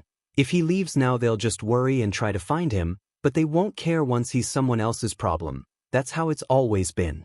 They bring him breakfast in the morning and this time a female officer who doesn't have a spirit at all asks for his name again. He apologizes when he can't tell her, wishes he could ask her about being a quirkless officer, if she likes her work, if everyone respects her, but it'd be rude to admit he can tell when she hasn't said anything to him, and it could hurt her. What if she lied about having a quirk? He knew plenty of people who did, who said that their quirk did nothing useful, like having slightly altered taste, or extra salty sweat. Sometimes that worked for people. Sometimes it backfired terribly. Izuku's seen the results of that from one too many of the people who live on the streets or in the doyogai, now, enough that he hates the lie when he tells it himself. He's left to his own devices. The station is busy, the guard at the desk changes but they don't really speak to him and he doesn't want to bother them if they're busy, but he eventually asks if he could have some paper and a pen to write with. Frustratingly they say they have to ask for permission and they're told no. He sits on his hands and doesn't pace the small space, because pacing upsets people and there's nothing else to do but sit quietly. Thankfully, at least, he's not alone. You have everyone quite conflicted about you. Tamamonoi sits halfway through the bars, ignoring them. They think you might be working with the villains. You'd think being unable to lie in front of them would have helped with that. Izuku sighs. I guess I understand it from their perspective, but I wish they'd at least consider mine. If I was lying, wouldn't I have come up with something more believable? Instead I'm back to being labeled as crazy. You're not crazy, the kitsune assures him. Well, he thinks she's trying to be assuring. It also sounds a little like she's making fun of him. Wonderful. In the world of everything that wants to kill me, at least one of you doesn't think I'm crazy. I'm so lucky. She laughs. I also don't want to kill you. 1 out of 1,000. 100,000. Yippee. Izuku can't quite look at her, it's too uncomfortable under her stare, so he lies back on the futon. Why though? I think you're the first to actually keep talking to me after I did whatever needed doing. And we never made a contract. You don't owe me anything. Maybe he should have insisted on one. Being able to harmlessly cancel a few quirks might be useful, especially right now, but at the time he just wanted to be useful. He just wanted to do what he could because no one else could, and it was Eraserhead. Regrets weren't useful, but they at least made regular company. You are not what you are made to be, the kitsune says, and the statement is so unlike what everyone else says to him he rolls on his side to look at her. What? You are not what you are made to be. You are not what you are made out to be. Both things are untrue. You have surprised me, she says, like she's making all the sense in the world. I look forward to seeing what you become. What dash? He realizes he's speaking out loud, the guard looking at him funny, and he coughs and focuses. What do you mean by that? The whole monster defiler thing. He knows why they call him that, remembers all too well what the power had felt like, and, I don't want to be like that, it was an accident. I promise that. He's interrupted by the door to the room opening and a teenager coming in. It's unexpected enough to catch his attention, and he doesn't miss how suddenly wary Tamamonome is.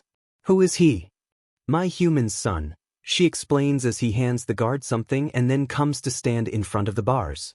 The other boy has swept back hair and circles under his eyes that do, actually, remind Izuku of Eraserhead.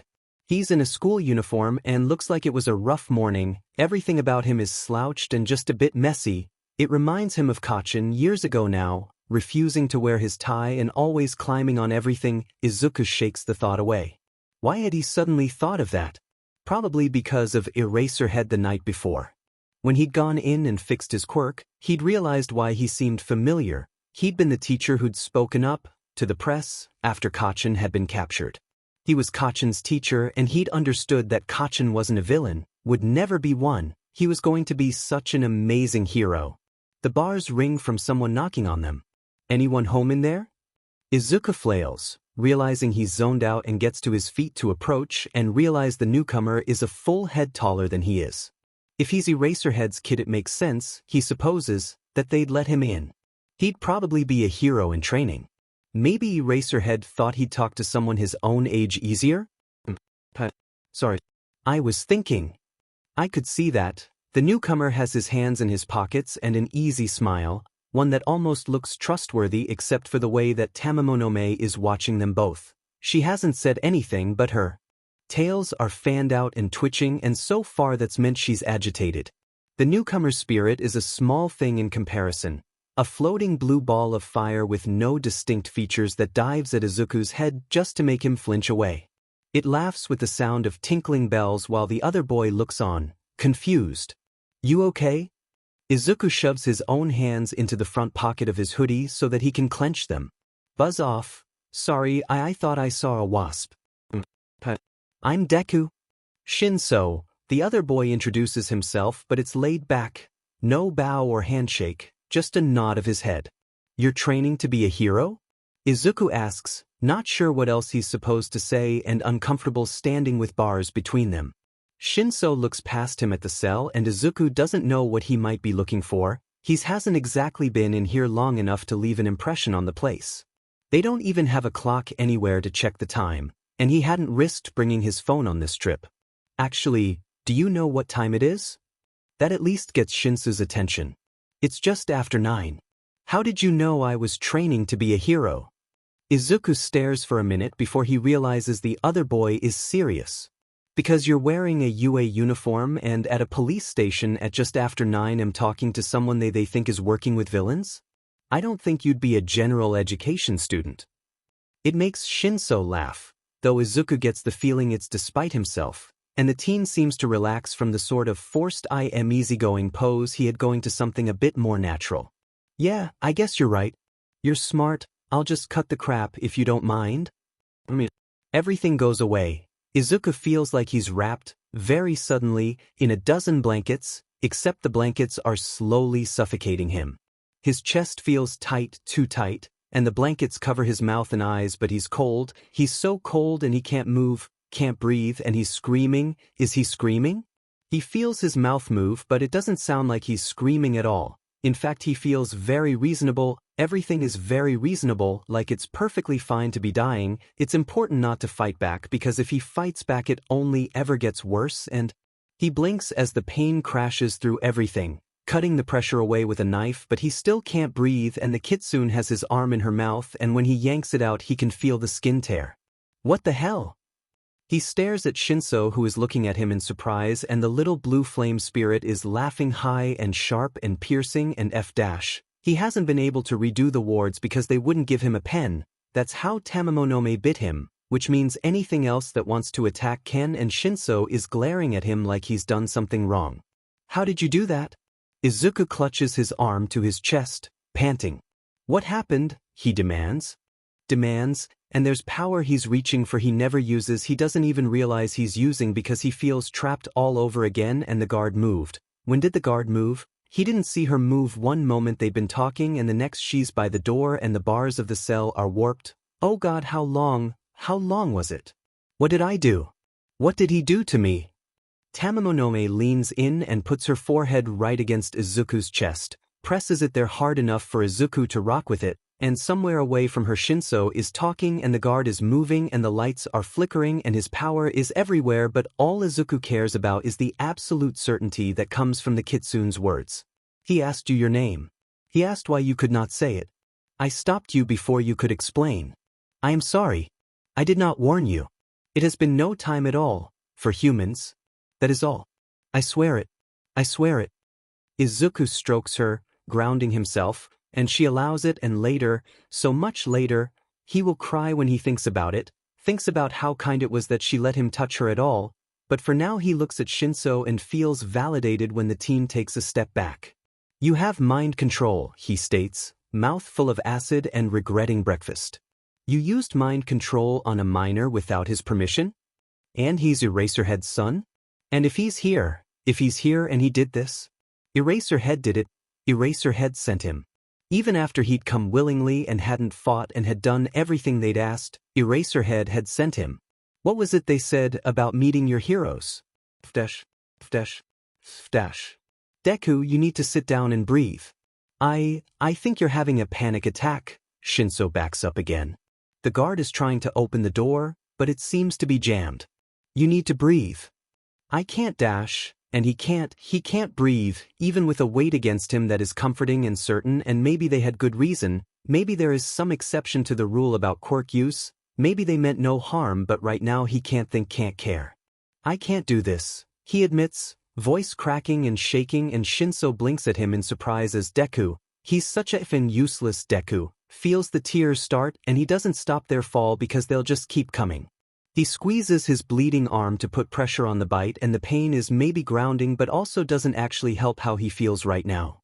I can't do this. I was going to stay, I didn't want to worry anyone. Shinso holds out open, empty hands, consoling hands, his expression attempting something gentle, but Izuku doesn't believe it. He's seen that look before. What do you mean? Don't answer him, Tamamonome warns. That is how his power flows. Furious, Izuku reaches with a bloody hand and Shinso flinches, but they're feet apart. He's behind bars and he isn't reaching for the human at all. He grabs the little blue ball of fire, unthinking, and squeezes until it shrieks.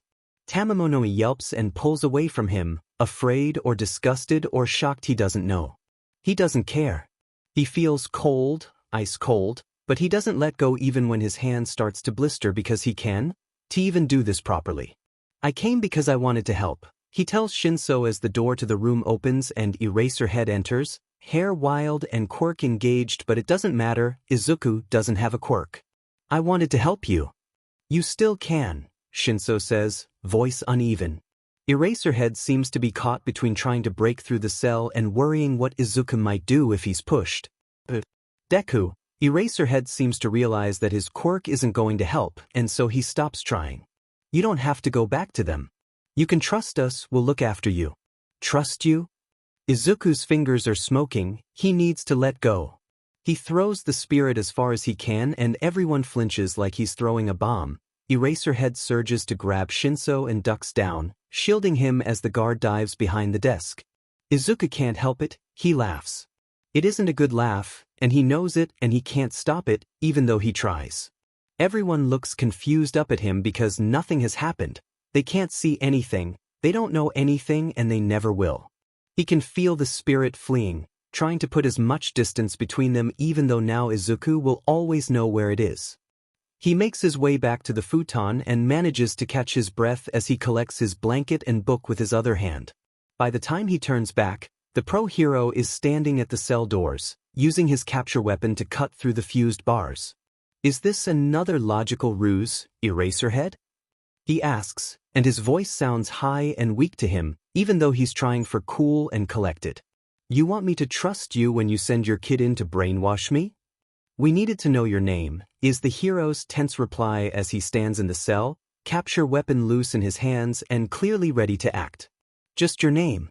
We're trying to help you. You're not, Izuku thinks, maybe says, but only the spirits can hear, it doesn't matter. He looks at Shinso, who is still staring at him. You're lucky I'm a better person than you or your dad, he tells him, still burning, still furious, still seeing darkness swim at the corner of his eyes, breath still too short and sharp and high, and everything hurts, and he's so angry every word feels like it burns as he speaks it, like his mouth is dripping poison, and all he wants to do is reach out and no. He won't be that thing even when it's so easy, when it's almost easier to do it than it is to hold himself back. You want to be a hero, and he's not jealous, or maybe he is, as he stares past Eraserhead entirely to meet Shinso's gaze unflinching, and he wonders what it's like to have such a great quirk and a hero like Eraserhead for a father. I hope you turn out to be good one. I really do. But if you ever do that to me again, you won't get to. He can let it go this time. He doesn't think he'll be able to if it happens again. He's just not strong enough. Don't expect help again, he tells Eraserhead, because he's also not strong enough to do this again either. He's a weak, useless Deku. I won't come. Maybe Eraserhead knows he's moving. Maybe he can tell from his words. Izuku doesn't know and doesn't care. The fabric of his capture weapon shoots forward to wrap around him, but Izuku opens his mouth and disappears. The debriefing is an extremely uncomfortable one. We should have put him in cuffs, Night Eye snarls as they go through the footage. The second half is heavily corrupted, but combined with the guard, Hitoshi, and Shota's reports, they have a complete picture. It just doesn't make any sense. Shota winces at the exhaustion lining Night Eye's face but doesn't bring it up. I don't think they would have made much difference if I can't erase his quirk. Quirks? Night Eye stares as the video feed once again starts to degrade and Deku's form becomes unidentifiable, while Hitoshi remains clear. At this point, I think it is safe to assume he has several. Like the Nomu? Centipeder asks. He sits across from them, the meeting room containing mostly Night Eye's staff, with Fat Gum and his interns and Shota and Hitoshi. He mentioned an institute. Play the video for everyone, Fat Gum suggests, seeming to notice how on edge his interns both look.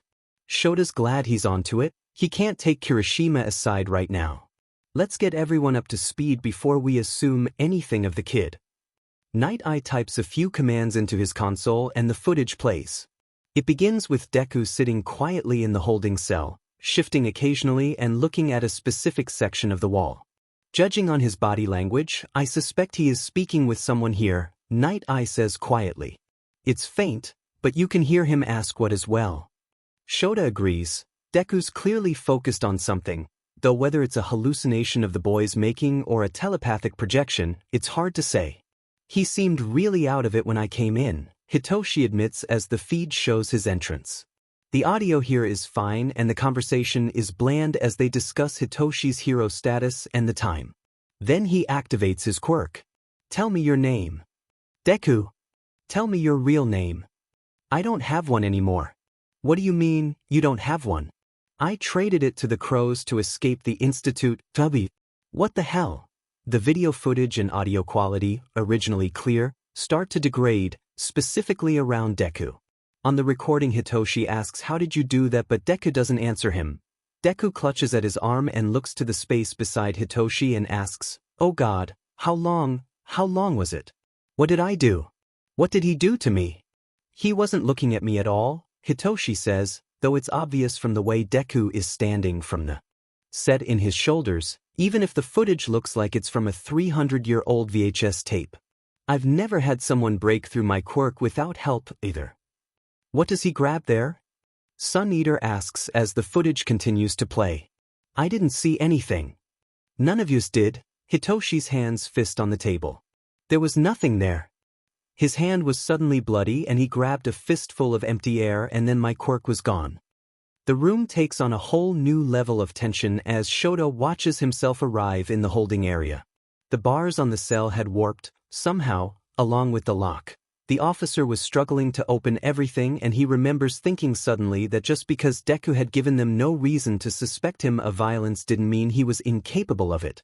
He remembers running in and finding Deku with blood on his hands but no sign of injury and he'd worried for one split second that he'd hurt Hitoshi somehow. Everyone holds their breath as Deku throws, nothing. Shota remembers that moment of terror. He'd stopped breathing, had thought of nothing but getting Hitoshi out of there. Wait, but he wasn't holding anything? You can't see it in the video, but his hand was smoking like something was burning in his grip. At the time we reacted like it was a threat. It had been automatic, an assumption of another quirk, and the throw had seemed aggressive. But nothing happened? Fat Gum is watching the footage, perplexed. Just that my quirk came back, Hitoshi admits, and none of them know what to make of that even now. I could feel the difference. And then dash. Then there's the threat and the promise, and they all watch as Shota's capture weapon begins to circle around the kid and then closes on empty air, the audio turning so garbled it sounds a bit like a group of crows have nested next to the microphone for a second and a half, before silence returns. Night Eye ends the playback. Any questions? Centipeder is the one to break the silence. What do you think we're dealing with here? Based on this and the information we received this morning from Red Riot, I have a working theory, Night Eye tells the room at large. Much of this is intel that will not leave this room. It is not connected to the Shai Hasaikai case directly, and only your current involvement is granting you access. The gaze he levels at Kirishima and Sun Eater is probably for insurance and they nod to show they understand.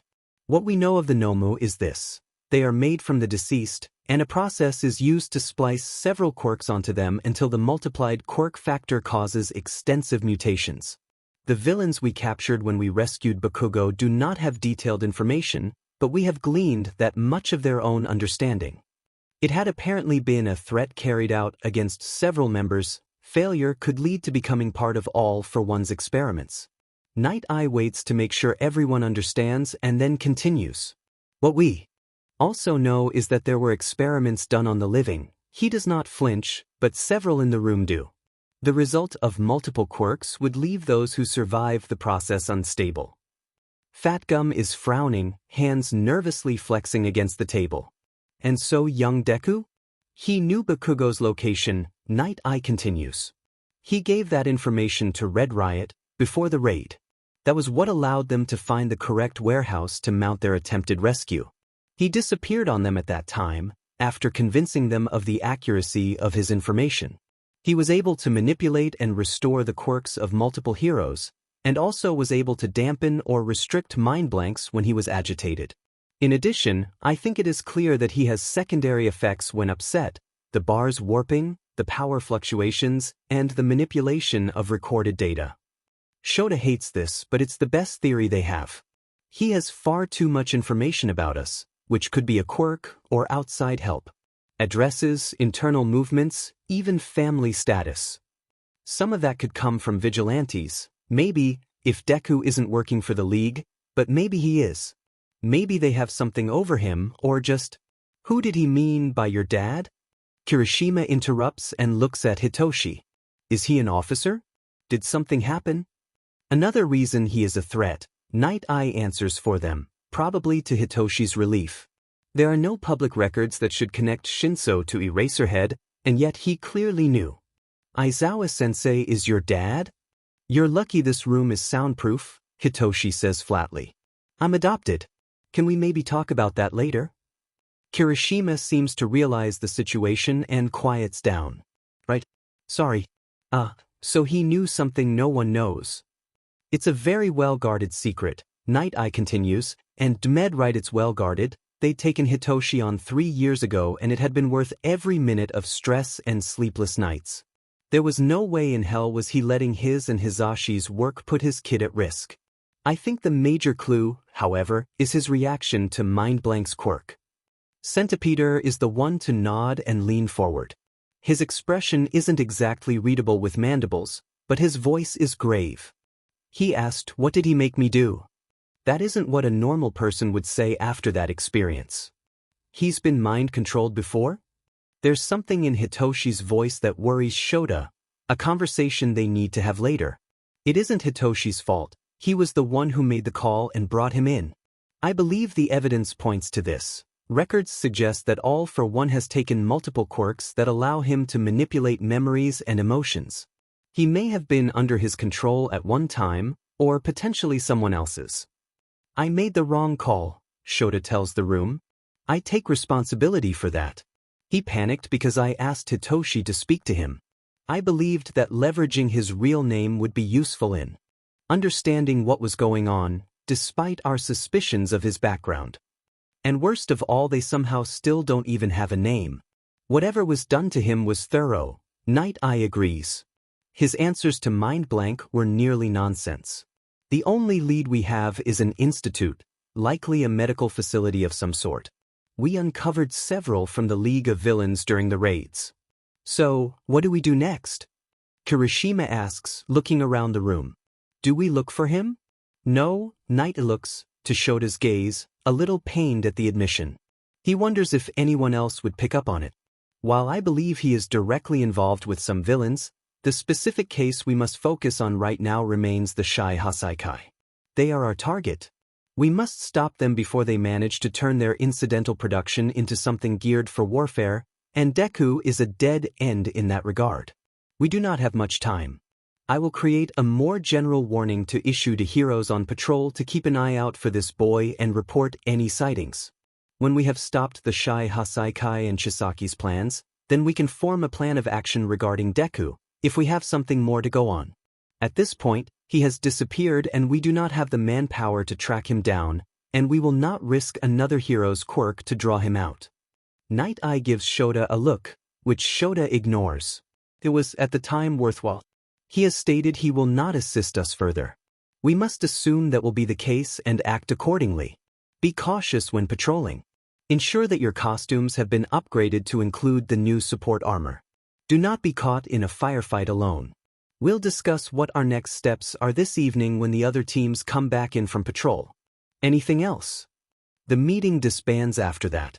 Hitoshi has a quiet conversation with Kirishima and Sun Eater that Shota does not listen in on, just waits, and soon enough his son then makes his way back to Shota's side as the room empties out.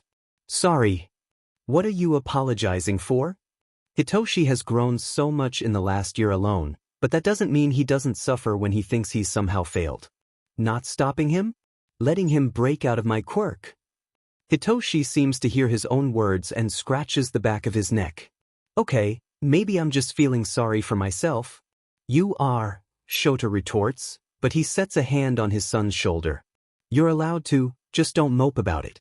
He got away from all of us, and there's too much we didn't know and couldn't predict about him. You did everything right. Did I? He asks, looking up at Shota, gaze hard. I used my quirk on a kid who'd probably been tortured and mind-fed before and made him panic. I'm the reason he ran away. I'm the one who asked you to, Shota says back, and the two of them end up in a bit of a staring match. Shota blinks first. It was a bad call. I don't want to use my power to abuse people. Hitoshi looks away. Felt like abuse. I know, and I'm sorry. Deku's words echo in Shota's head. I won't ask you to do that again. I mean, you're going to have to? Hitoshi's laugh is almost painful to hear, making him younger and reminding Shota of the boy they'd found muzzled and hurt years ago. That's the point, isn't it? That I'll be a hero who can make the villains talk? Hitoshi shakes his head and straightens his spine, seeming to find himself once more. I think we need to make sure they are villains before I do that. When there is a next time. Because at the end of the day, they both know. Deku hadn't done anything explicitly wrong, and maybe he'd needed help, and they just made it a lot harder for him to ask for help or trust when it was offered. The meeting room is empty, so Shota doesn't mind wrapping Hitoshi in a hug. For one thing, Hitoshi won't pull away if there's no one to see him do so. "We'll figure this out," Shota promises, so dead proud. "I know," Hitoshi says into his chest. But, did you ever? I mean, has anyone considered he might be telling the truth?" Hitoshi asks, looking up at Shota in the circle of his arms. "That quirks are actually magical spirits that only he can see and talk to? Right?" Hitoshi buries his face against Shota's chest. "Never mind. They have to leave it at that. The Shai Hasaikai case is too important to be distracted by one lone kid," Shota knows. It eats at him, but he has to focus. You get distracted in this line of work and you get hurt, or worse, someone gets hurt because of you. You have to do the job in front of you, and then you worry about the next one. You have to be able to compartmentalize, especially as an underground hero. So, he focuses. But Hisashi finds him, night after night, staring at the footage of Deku in that holding cell, watching him hold something invisible, watching him rock back from being struck by a weight, watching him flinch back from whatever had broken him from Hitoshi's quirk, and he has to wonder, was there someone else in the cell the whole time? What are they missing? Izuka finds himself on the bank of the Takwa, one of the many rivers that ebb and flow in the other place, and for a moment he wonders what would happen if he just threw himself in and let it carry him away. He could drown here, he knows that, but if he floated along, where would he arrive? America? England? Somewhere else entirely? Maybe he should try to work on his English. Maybe he needed to leave Japan entirely. The tears come back, hot and heavy, and gods, he's a monster. Izuku can't even deny it when he stares at his hand. He'd reached and he'd taken and he'd forced and he'd been so angry and so scared, and he'd done to Shinso's spirit what had been done to himself. He was just as bad. He was a villain, a monster, everything they always knew he'd be. It's a struggle to get out of his hoodie. His right arm is still bleeding sluggishly from the kitsune's teeth, and his left hand is a burned wreck from the fire of the blue flame. Zerkniguin, his mind helpfully supplies. He'd not taken the spirit's whole name, but it had been a near thing. He crouches on the stony bank and submerges both wounds, and it burns all the more, but he deserves that, deserves the pain, deserves everything they say about him because he'd broken his own promise. He very nearly does fall in after. He isn't sure if he just wasn't paying attention or if it was a subconscious attempt to give up, but teeth grab the back of his shirt and drag him up to the pastel blue-green grass and dump him on his but to stare up at the unnatural sky and oversized trees and Tamamonome staring down at him. "I cannot swim," she informs him flatly. "Do not attempt that again." "You shouldn't be here," he tells her, feeling stupid and dazed, hiccuping from his tears. "You shouldn't be near me. This is my home," she tells him, seemingly unbothered by his outburst and how he'd attacked Zer. "If anyone should not be here, it is you. And doesn't he know that all too well?" Izuka stares at his hand, now shiny with scars pulled tight, at the terrible sky beyond it, and knows that he isn't supposed to be anywhere, that he doesn't belong and never will, and one day someone will catch him off guard, and the tears stop eventually, the way they always do. He scrubs at his face and sniffles and shifts only to realize there's a warmth at his back. "Do you feel better?" she asks, as Izuka sits up and registers that Tamamonome had curled up alongside him. Yes, he has to admit, has to speak his truths now. "Thank you. You are not what you think you are," she tells him, just as she did before, and here she seems so much larger. He's seated and so is she, and she towers over him, each of her tails the size of his whole body. "You are a kit. I think too many forget what they are like." "I'm a kit." He's unfamiliar with the term. No one has used that against him yet, at least. "The pup. A young one. A child," she explains with seemingly infinite patience. "You have not been taught anything." Izuku laughs so hard that he ends up leaning against her, and somehow she allows it.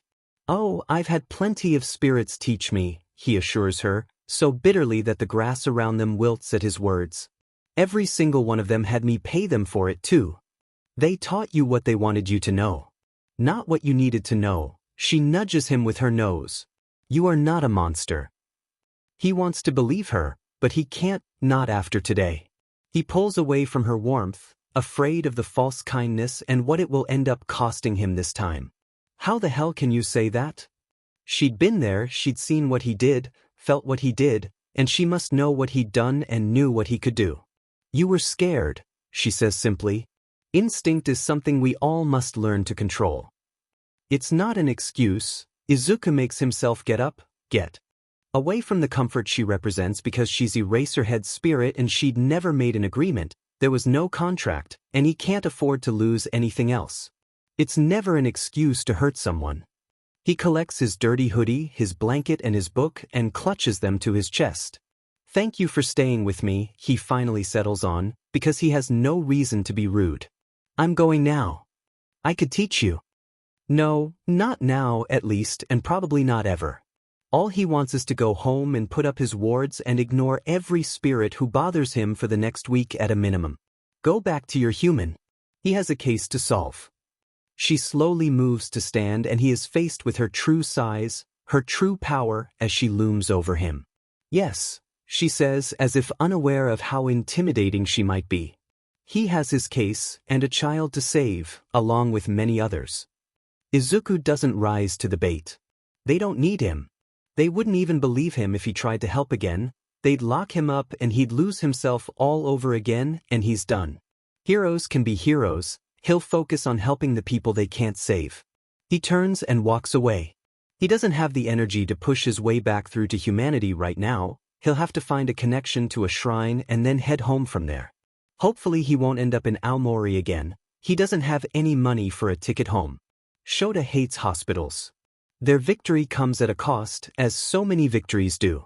He watches from the doorway as Yagi and Mirio say their strangled goodbyes to Sasaki, and it never gets easier, it never does. Every time they lose a hero to madmen like Chisaki, to the people who see the flaws in the world and think the solution is to remake it in their own image, it burns. Night Eye was a demed good hero and the world is going to hurt for the loss and no amount of platitudes will make it better, even as said hero's last words ask them all to strive for more. He checks in on the rest of his people, his students and the other pro-heroes. He'd helped lead this charge and he takes responsibility for where things went wrong, listens to what went right. Later they'll properly debrief, but some things are important to get now, while the memories are fresh and unclouded with time. Some horrors you have to bleed out, little by little, before they poison everything. He makes the rounds, doubling back to meet with those who were asleep the first time. At some point someone sits him down to have some food, but Shota doesn't remember eating it, just throwing the empty wrapper away. A coffee is likewise offered and disappears without memory, but he carries the empty cup around for more than half an hour. The hospital goes dark as the evening draws in, but no one suggests that he go home. He settles in a corner of Aries' room, the pale young girl still unconscious, and makes sure the nurses know where he is in case he's needed. Hizashi assures him that he understands and promises to keep an eye on Hitoshi and the cats, and Shota closes his eyes and does not expect that he will actually manage to sleep. It is very early in the morning when he wakes to the sound of someone moving in the room. He thinks it must be a nurse at first, but his eyes focus to see Mirio standing at the foot of Aries' bed, bandaged and bruised and looking defeated in the quiet hours. Sasaki is his first personal death, Shota suspects. It won't be Mirio's last, but the first one, Shota knows, that leaves its own kind of mark. This is the sort of thing he'd usually leave to Inui, but the man's not here and Shota has a duty to his students, even the third years. So he shifts, making sure the uncomfortable plastic chair he's curled in creaks, so that Mirio doesn't startle and irritate his injuries. You're supposed to be in your room. He might be a teacher, but he doesn't coddle his students. Mirio wouldn't want to be coddled. Besides, Mirio has a complex about appearing to be at his best no matter what state he's in, which Shota has opinions about. Sensei, Mirio smiles, the same way that Yagi does, brilliant and empty. I'm sorry, did I wake you? No, he gets to his feet and stretches, coming to stand at the foot of Aries' bed, not exactly beside Mirio but next to him nonetheless. Why are you up? I couldn't sleep, thought I'd take a bit of a walk and see how Aries doing. Walking on your injuries, I recall you being expressly told not to aggravate? Shota sighs. She's going to be all right. Mirio nods and keeps staring at the slow rise and fall of her tiny chest. Her heart monitor and the oxygen are the only sounds in the room, though they simply combine with the entire makeup of the hospital at large. Shota waits. Sir was. Mirio starts, stops, bites his lip. I keep seeing the fight over and over in my head. If I'd let go of her, I could have saved Sir. And this really is a conversation he'd rather leave to someone else, because Shota knows he's not exactly the gentlest touch. On the other hand, Mirio Togata is All Might's heir, and poorly kept secret as far as he was concerned, and harsh truths might be what he needs. You wish you'd saved him instead. No. Mirio's voice is rough, but the response is instant, and he seems to catch himself, hands slapped across his mouth, but Eri does not stir. No, he says again, quieter but stronger. I don't. But I do. I keep thinking I should have found some way to do both, or if I'd put her down, I could have come back. I could have saved him. I should have saved him. You should be dead. Shota watches Mirio turn to stare at him, eyes large in his pallid face, a look of confused betrayal, and yeah, this is why he isn't the one to give these speeches. Sensei? Shota shrugs. From Chisaki's point of view, we both should be dead. That's the problem with should, it doesn't do you any favors. Should doesn't mean anything unless you have something that you can actually do. Should is the excuse. Can. Those are what are more important. Mirio stares at him still, and Shota meets his gaze evenly. The fight with Chisaki. Is there one thing you think you could have done better, now that you look back at it? Realistically? Mirio does him the service of actually thinking about it. I can't think of a way to save Sir without risking Eri. Shota hums. So are you saying you should have risked her? When she was specifically your mission? No, Mirio reaches and holds onto the railing at the foot of Eri's bed.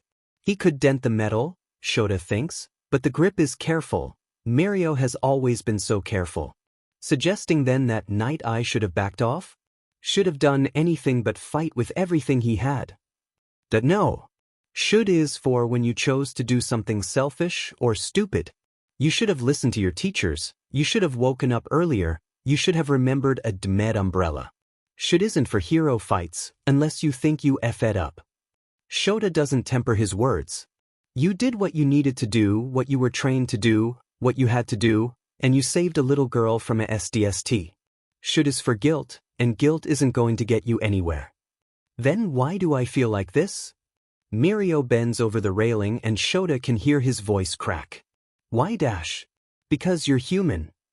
Shota thinks about being Mirio's age, thinks about someone else's endless energy and optimism and how easily it had been taken from them.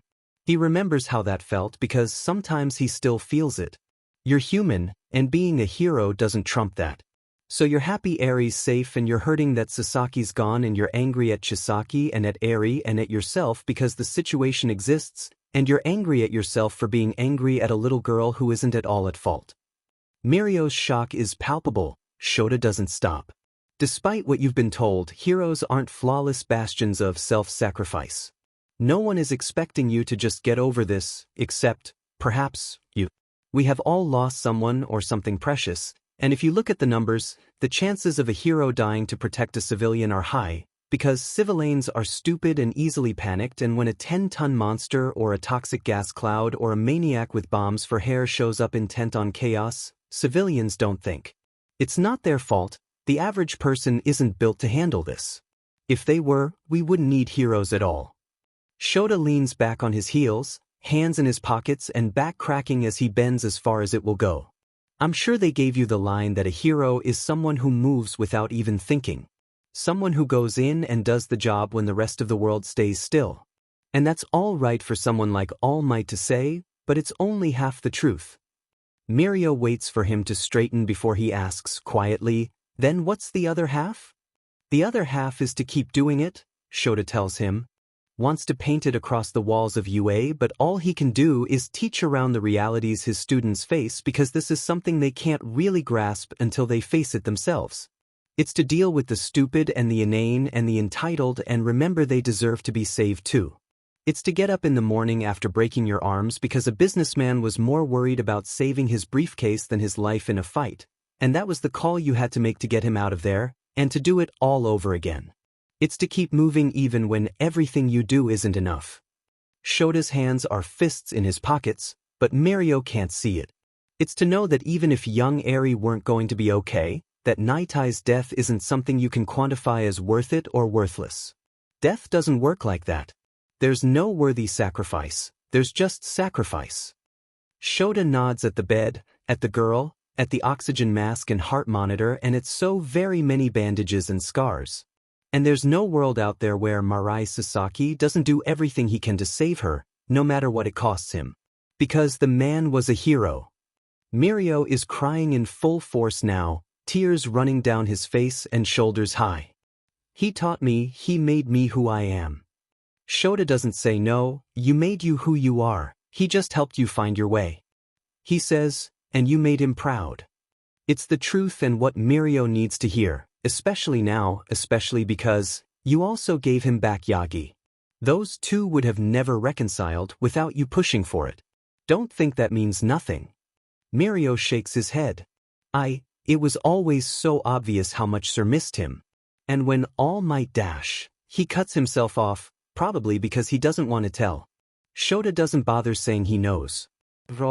How can I go on now? Mirio asks, and the heartbreak in his voice makes Shota ache in turn. How can I be a hero when dash? I didn't say it was easy.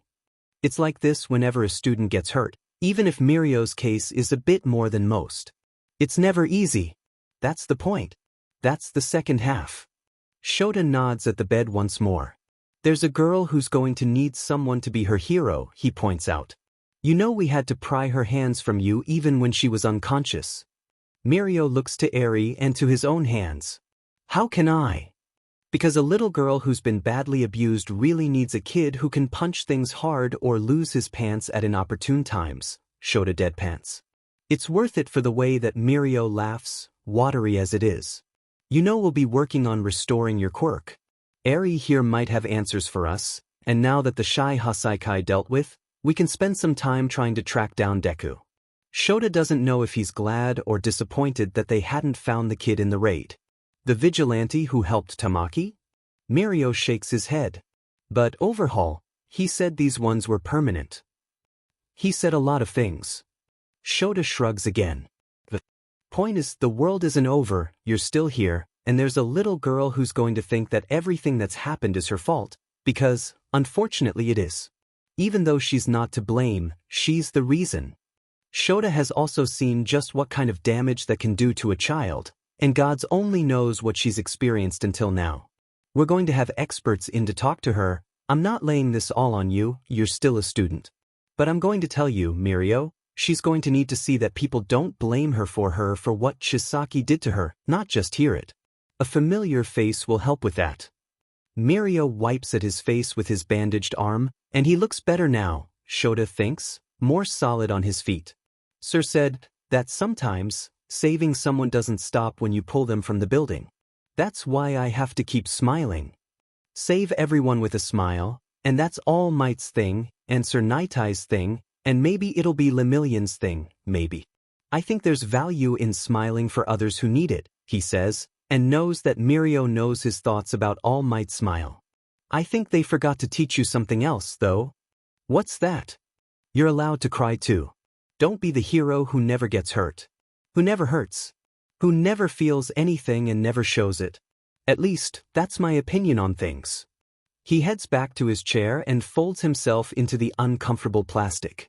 Not if you're going to be the next symbol for people, because what kind of symbol are you giving to the next set of kids like you?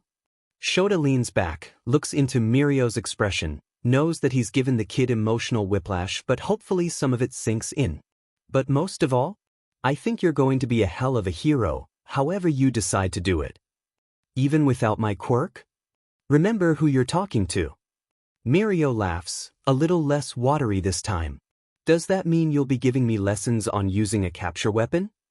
We'll wait for your injuries to heal, Shota nods, proud of this kid. Then we'll get you a training schedule. How long did it take Shinso to learn? He'll tell you himself. Who do you think is going to be your sparring partner? Mirio's expression is finally bright again, the smile on his face earnest and honest, not hollow and empty. He gives Shota a little bow, suddenly formal. "Thank you, sensei." "Go to bed, Mirio." Shota never feels comfortable with thanks. He doesn't need thanks to do his job, that's why he's underground. That's why he's a teacher. Or have the nurse bring in a cot. "Sensei?" The big-eyed look somehow never ended up forced when it was on Mirio's face.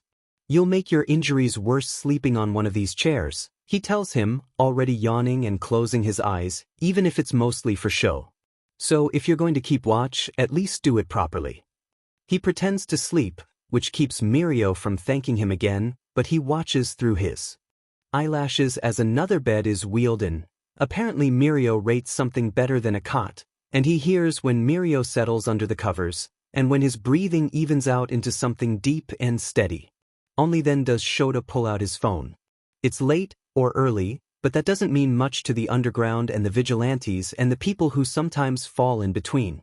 Overhauls dealt with, and while that'll create another power vacuum, they'll have some quiet for a while. He'd put the call out before, and now is the time to really push for it. Someone must have laid eyes on Deku somewhere, and once Shota tracks him down he'll talk to him properly. Get him to come in, for his sake, and Mirio's. September nears and the heat doesn't seem to abate in the slightest, the humidity cloying and heavy and making everyone grumpy and uncomfortable. Bakugo and Todoroki both retake their exams, catching up with their classmates at last and making real progress. Todoroki still needs to work on his flame, and Bakugo his attitude, but they have the time to do so. He's looking after one of the most promising classes he's had in years, Shota thinks, though he'd never tell them that. It's important to keep them on their toes, important for them to understand how fragile their positions are now, so they can understand how fragile the world is later. So much will hang on their shoulders, and it's his duty to ensure they have the foundation to carry that weight and not crumble, or they'll die. This class has surprised him, time and again, reckless, self-sacrificing, far too smart for their own good. They're going to be the heroes this world needs, Shota knows, and he hates how much the world will need them. He dismisses them for the day, after warning that Kayama will be handling them for Friday and Saturday classes, and he tries to tune out their chatter as he heads to the gates of UA. "You ready?" Tsujii asks as he approaches, offering him a quiet smile. It's rare to see the reserved man out of his hero costume, but they have to travel and Kesajiriman's fursuit is a bit much. Kurata arrived an hour ago, says she's scoping the area out. "So by the time we get there, we'll have a rating of every bar surrounding the place," Shota retorts. Kurata's a fine underground hero with an amazing grasp of her quirk, but he's not sure if her drinking habit really is necessary to her quirk, or just a crutch. She isn't the only underground hero with issues, he's no hypocrite, but recently her reports have gotten ever so slightly sloppy. He's worried. Hopefully this team-up will give him a read on her, and maybe remind her she isn't working alone. It's the curse of underground heroes all too often, one he's avoided ever since becoming a teacher at UA. It's hard to feel alone when dealing with the idiots he shares a staff room with. He'd really rather be alone sometimes. "You're not being fair to her," Tsujii chides him with an even voice. "The point is for us to go in without causing suspicion. With half the ward burned out as it is, she's only going to manage a limited range." He gives another easy smile, steady and solid. "We'll probably just get a top 10 list for what's walking distance." Not sure if that's better, Shota points out in what he thinks is a reasonable voice. When he looks to Tsujii, there's worry lining the other hero's face too, so maybe he's not the only one concerned about their fellow hero. Tsujii's a good man, reliable and calm in a crisis. Shota's glad to have him on the team. They don't talk about the case as they walk towards the station to catch the Shinkansen to Okayama, and they don't mention it as they settle in for the 4-hour ride. Tsujii pulls out his phone, likely to read up on the files one more time. Shota curls up against the window and tries to fall asleep, knowing there won't be much to have over the next 2 days. Taking down the Shai Hasaikai had quieted things down for such a short period of time. It only showed just how tenuous everything was after All Might's retirement. Too many villains are stepping up to try to take advantage of the void All Might had left behind. He knew it would come to this, had warned about it, over the last few years, But no one took Old Man Aizawa's doom and gloom seriously while All Might continued to mug for the cameras and pretend like he'd live forever. Still, he can't pin all the blame on Yagi. The man had been supported by the entire industry, or close enough to it. He hadn't built the pedestal they placed him on. At some point between mental grumbling about the state of heroics and Yagi's personal responsibilities and Okayama Station, Shota falls asleep. He knows the others make fun of him for it, teachers and students alike, but he's unbothered. They like to assume he's just sleep-deprived or lazy or both. It's a better answer than the truth, that it's much easier to fall asleep to noise and the knowledge of people around him than it is to try to sleep in silence and wonder what will creep up on him inside of it. Tsujii wakes him as they approach the station by gently nudging his knee. Shota appreciates how much he never has to explain to the other man. They collect their bags and run to make the transfer to Sanu Station. From there they have to walk. The local lines that once fed into Minami Ward were destroyed, along with much of the area itself. Kurata meets them dressed in civs, though Kurata is both her civ and hero name. "You made it," she greets, far too bright and loud in the quiet of the neighborhood. "Come on, I made dinner." "Well, I bought dinner, but this place has a proper kitchen so I can heat it up." Cajoling and warm, she grabs both Shota and Tsujii and drags them towards the very edges of the damaged ward. On one side of the street is a school that has been half crushed by a massive foot. On the other is a line of still intact homes that have seen better days, faded paint and cracked asphalt and weeds growing long. One of them has a clearly new front door, and that's the one Kurata drags them into. Once inside, she relaxes a bit. The neighbors are nosy. They think I'm house-sitting for my aunt and using it as an excuse to party. The walls are thick enough not to carry our voices, and I swept the place once I got in, but we should still keep it down. She does, in fact, head to the kitchen. "Are you hungry? The place up the street does home-style fried chicken, so I got enough for today and tomorrow at least." She nods to Tsujii, "And some noodles for you if you're still vegetarian." "Thank you," he says, still standing in the hallway, seemingly overwhelmed by her everythingness. Shota ignores it with the help of practice. This isn't his first mission with the aerosol hero, and it won't be his last. "Any updates about demolition?" he asks as they settle at the ancient-looking table to eat. "Another sighting this morning," she offers readily and hands over the report. The villain they're looking for had been one to escape the Yakuza raid and had evaded capture since. Shota doesn't want to admit he's personally invested in the man, but demolition had buried 5 heroes to get away, and it had taken an emergency crew to get them out, battered and half suffocated. He wanted the man contained into Taurus as soon as possible. And now he was hiding here, Minami Ward, site of one of the greatest quirk accidents in recent years, still too unstable to repair and quickly going to the weeds. It's not a large space in the grand scheme of things, and not completely abandoned, but nearly 15 square kilometers of ruined buildings and abandoned farmland gives a man with the ability to manipulate concrete and steel and make it explosive both plenty of places to hide and ample ammunition. Kurata pulls out a map and spreads it across the table. "I've done some basic scouting," she explains as she points out what areas and buildings suffered the worst, and where the plants make passage nearly impossible. "If we start here," she points to the northern edge of the ward, along the Sasagase River, "we can move through the industrial area first." "He's been sighted here," she notes with a mark. "Here and here, as well as at these 2 bars. Her impish expression shifts to something sour. "I took a look at both, and there's no accounting for taste."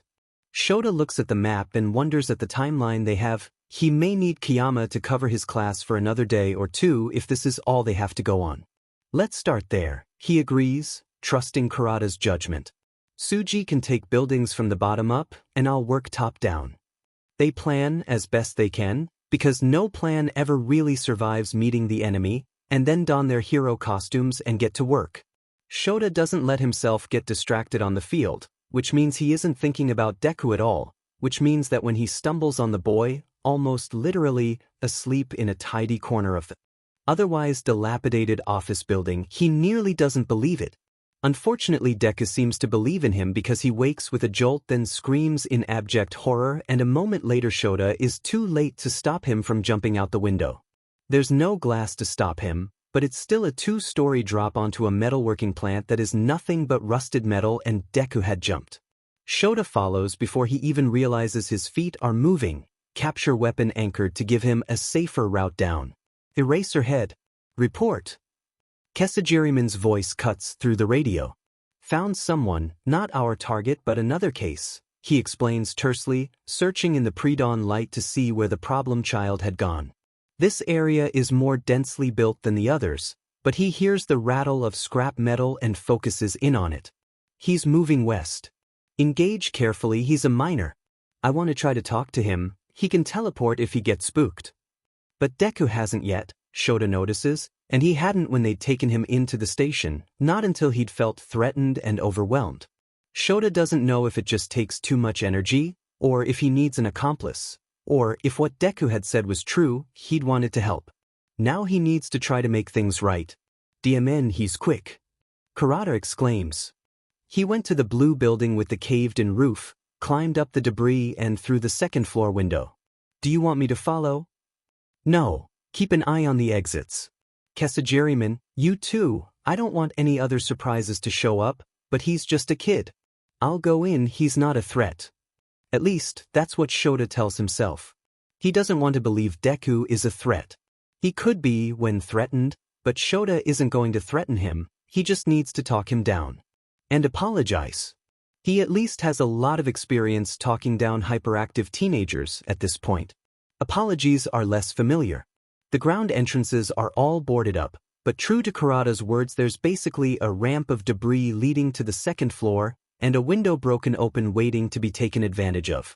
Shota climbs in carefully, keeping his motions slow and his capture weapon around his neck, not in his hands. Deku, he calls once inside, and his eyes adjust to the very low light. He takes out a flashlight so he doesn't break his neck tripping over abandoned desks and toppled filing cabinets.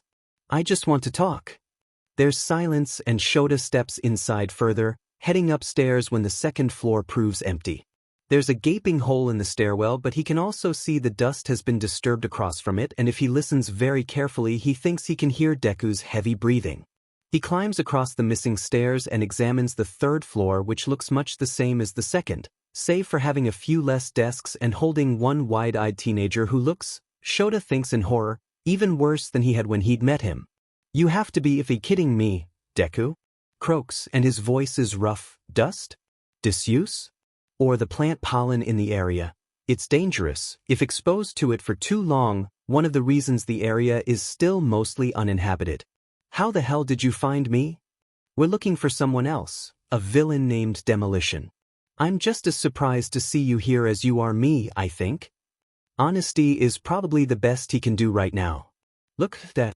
I owe you an apology.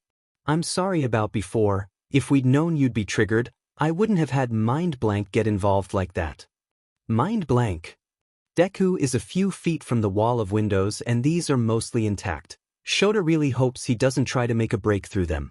Well, that's an appropriate name. I think so too, Shota replies, stalling for time. The longer he can keep the kid talking, the better. We still want to help you. You don't have to deal with this on your own.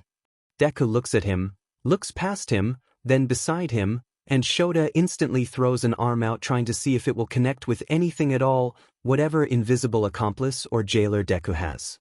His arm connects with nothing, and Deku laughs in the same pained way that Hitoshi laughed when they'd found him, in the same way Shota had laughed when everything had hurt more than he thought he could bear and there was no one to rely on but himself. Deku looks at him and his eyes seem to glow in the dim light of the room and the bright contrast of the flashlight. And what am I dealing with, Eraserhead? Is it a trick question? Shota shakes his head. I don't know. We have some guesses, but unless you tell us, that's all they are. I know you're hurting. That much is obvious. And I know you deserve better. And that's easy, because every teenager thinks they either are horribly underserved and deserve so much more, or that they are the worst examples of humankind and deserve nothing at all, and that statement covers both. Shota doesn't know what to do with the disappointment in Deku's face, doesn't know how to translate that into meaning when the kid shakes his head sadly and looks like an ancient old man as he hugs his arms to his chest and sags. I told you once, he says, exhaustion coloring every word in a way that makes Shota ache. I can't do it again. Shota doesn't get a chance to reply. An explosion breaks the quiet of the morning and rattles the windows, though they thankfully do not break. His calm flares to life a moment later. He's here. Kurata's voice is panicked. He just came up through the... Her voice is cut off by a scream, and Shota can hear Kesajiriman's quirk as it cuts through something, probably scrap. F-. He's torn for a moment. You need to get down and away from here. This man is dangerous. But don't leave, please. He can't keep the kid. If he tries to hold him, it's too likely he'll disappear, and if he stays, he's putting his teammates at a severe disadvantage. They need him to cancel Demolition's quirk. He can't wait any longer. Kurata is calling for help as another explosion goes off too close, and Shota heads for one of the windows, calling out for Kurata and Kesajiriman to stay out of the way as he tosses a chair through first before anchoring his capture weapon. Get down and away from here, he tells Deku once more. I'll find you after. He hopes like hell that Deku will take it as a promise, not a threat, and then goes to join his team.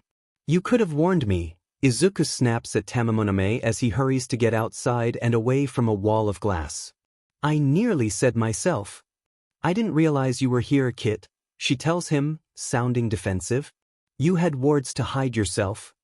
Do you have any idea how long it took to make those? He demands as he slides down the garbage ramp. There's already a fire at the scrapyard, and the metal plant is missing a lot more of its structure than it had been when Deku had run past a few minutes prior. Everything is chaos. The villain's quirk makes the ground shake so much it feels like a constant earthquake, and Deku's ears are already ringing. Worse, he can see the heroes trying to fight, but the fires are interfering with Eraserhead's ability as far as Deku can tell. The unfamiliar woman hero keeps turning into a gas and surrounding the villain, but he drives her away with explosive blast after blast.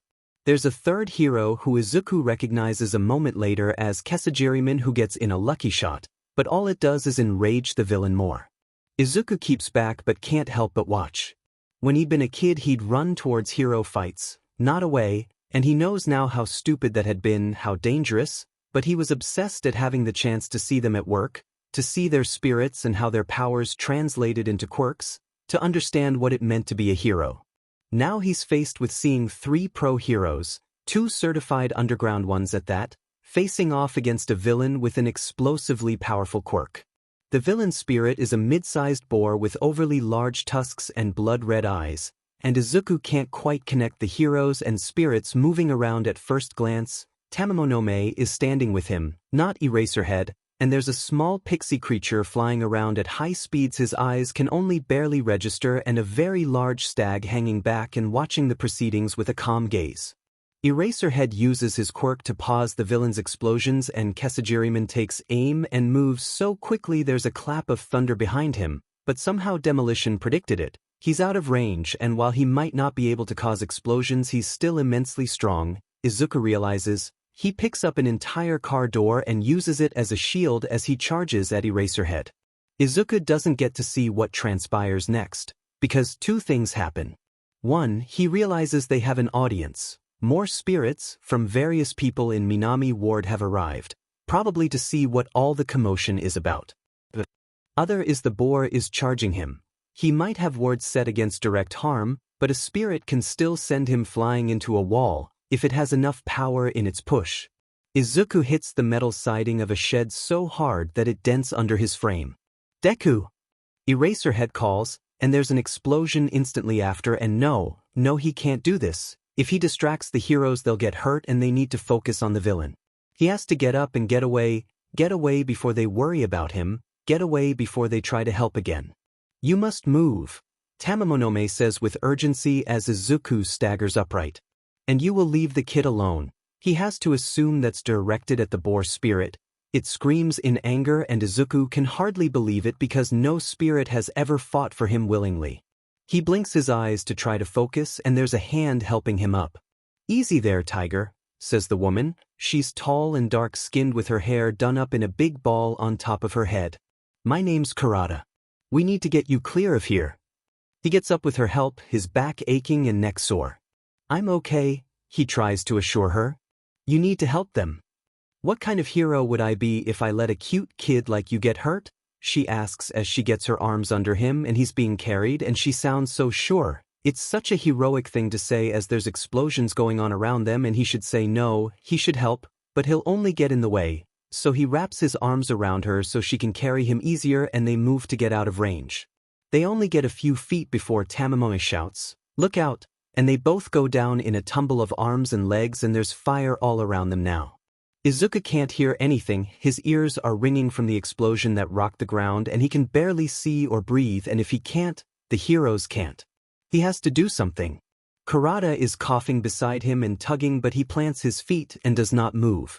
It takes a second to reach in. He's been asked to do things for spirits for the last 6 years, more or less, and he learned to extract a price from them early on. He always keeps it short, limited, and controllable.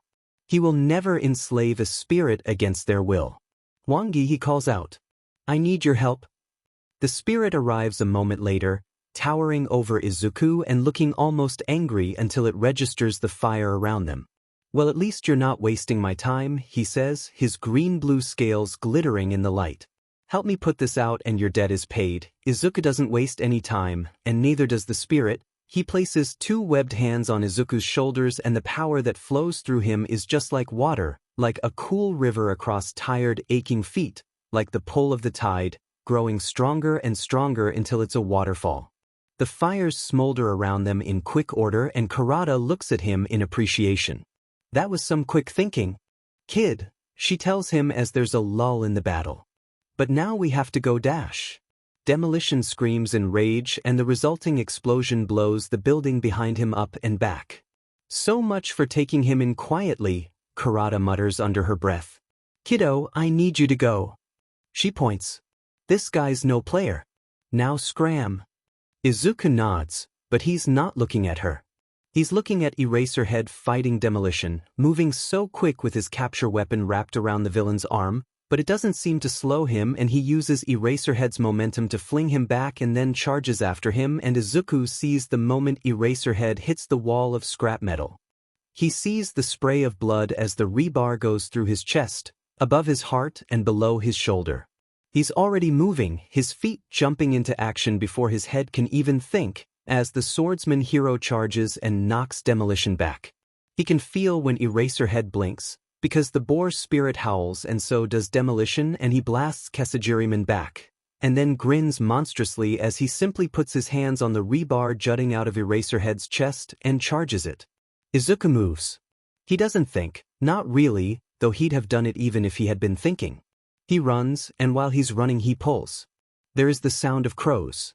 The sky, when Shota opens his eyes, is gray-pink. It is not pink, he thinks, detached. It isn't gray either. It isn't a grayish pink, and it isn't a pinkish gray. It is somehow both colors at once. Simultaneously. Not a pattern or a gradient. It's very unnerving. He thinks he is very likely concussed. He doesn't think he's dead, because he's pretty sure he doesn't believe in an afterlife, and if there was one he doesn't think it would involve gray-pink skies and also a distant agony that fills every single part of his body from head to toe. He is probably dying. Oh God, a voice breaks through his disconnected thoughts. The problem child is panicking, looking down at him, skin pale and eyes blown wide. "Oh my God. Okay, you're awake." "Good, you're awake. I'm sorry, but it was the only thing I could think of. You were pinned and there was so much blood, and he was going to use his quirk and..." "Breathe." Shota knows how to deal with panicking teenagers, and he manages his teacher voice now just like he had during the USJ, which is feeling far too familiar for comfort. He is going to die in front of this kid, he thinks, and the last thing Deku needs is to blame himself for it. Where are the others? "I need dash." He can't move his arms or legs at all. He can feel them. That is somehow worse. "You need to get away to safety. You dash." Shota stops to hold off a cough. He thinks he might actually pass out if he coughs right now. His ribs are absolutely broken. Deku's breathing is high and thready, but he looks uninjured as he starts pawing through Shota's pouches. "I need a knife." "Which one has it?" "I know you carry one, you always do, in case your weapon gets caught or you get dash." "Kid dash." "Which pocket has a knife?" Deku's voice is high and desperate and Shota thinks he's on the very edge of a panic attack. Not good. Right side at my hip. He feels the kid get to the pouch and every touch is agony but he tries not to let it show. You need dash. Stop it, and Deku sounds intent, now a little more focused as he moves back into Shota's line of vision with a weapon in his hand. Shota wonders about that. Did they train him with knives? Is he used to being armed and disarmed himself around the heroes, so they wouldn't see him with a weapon?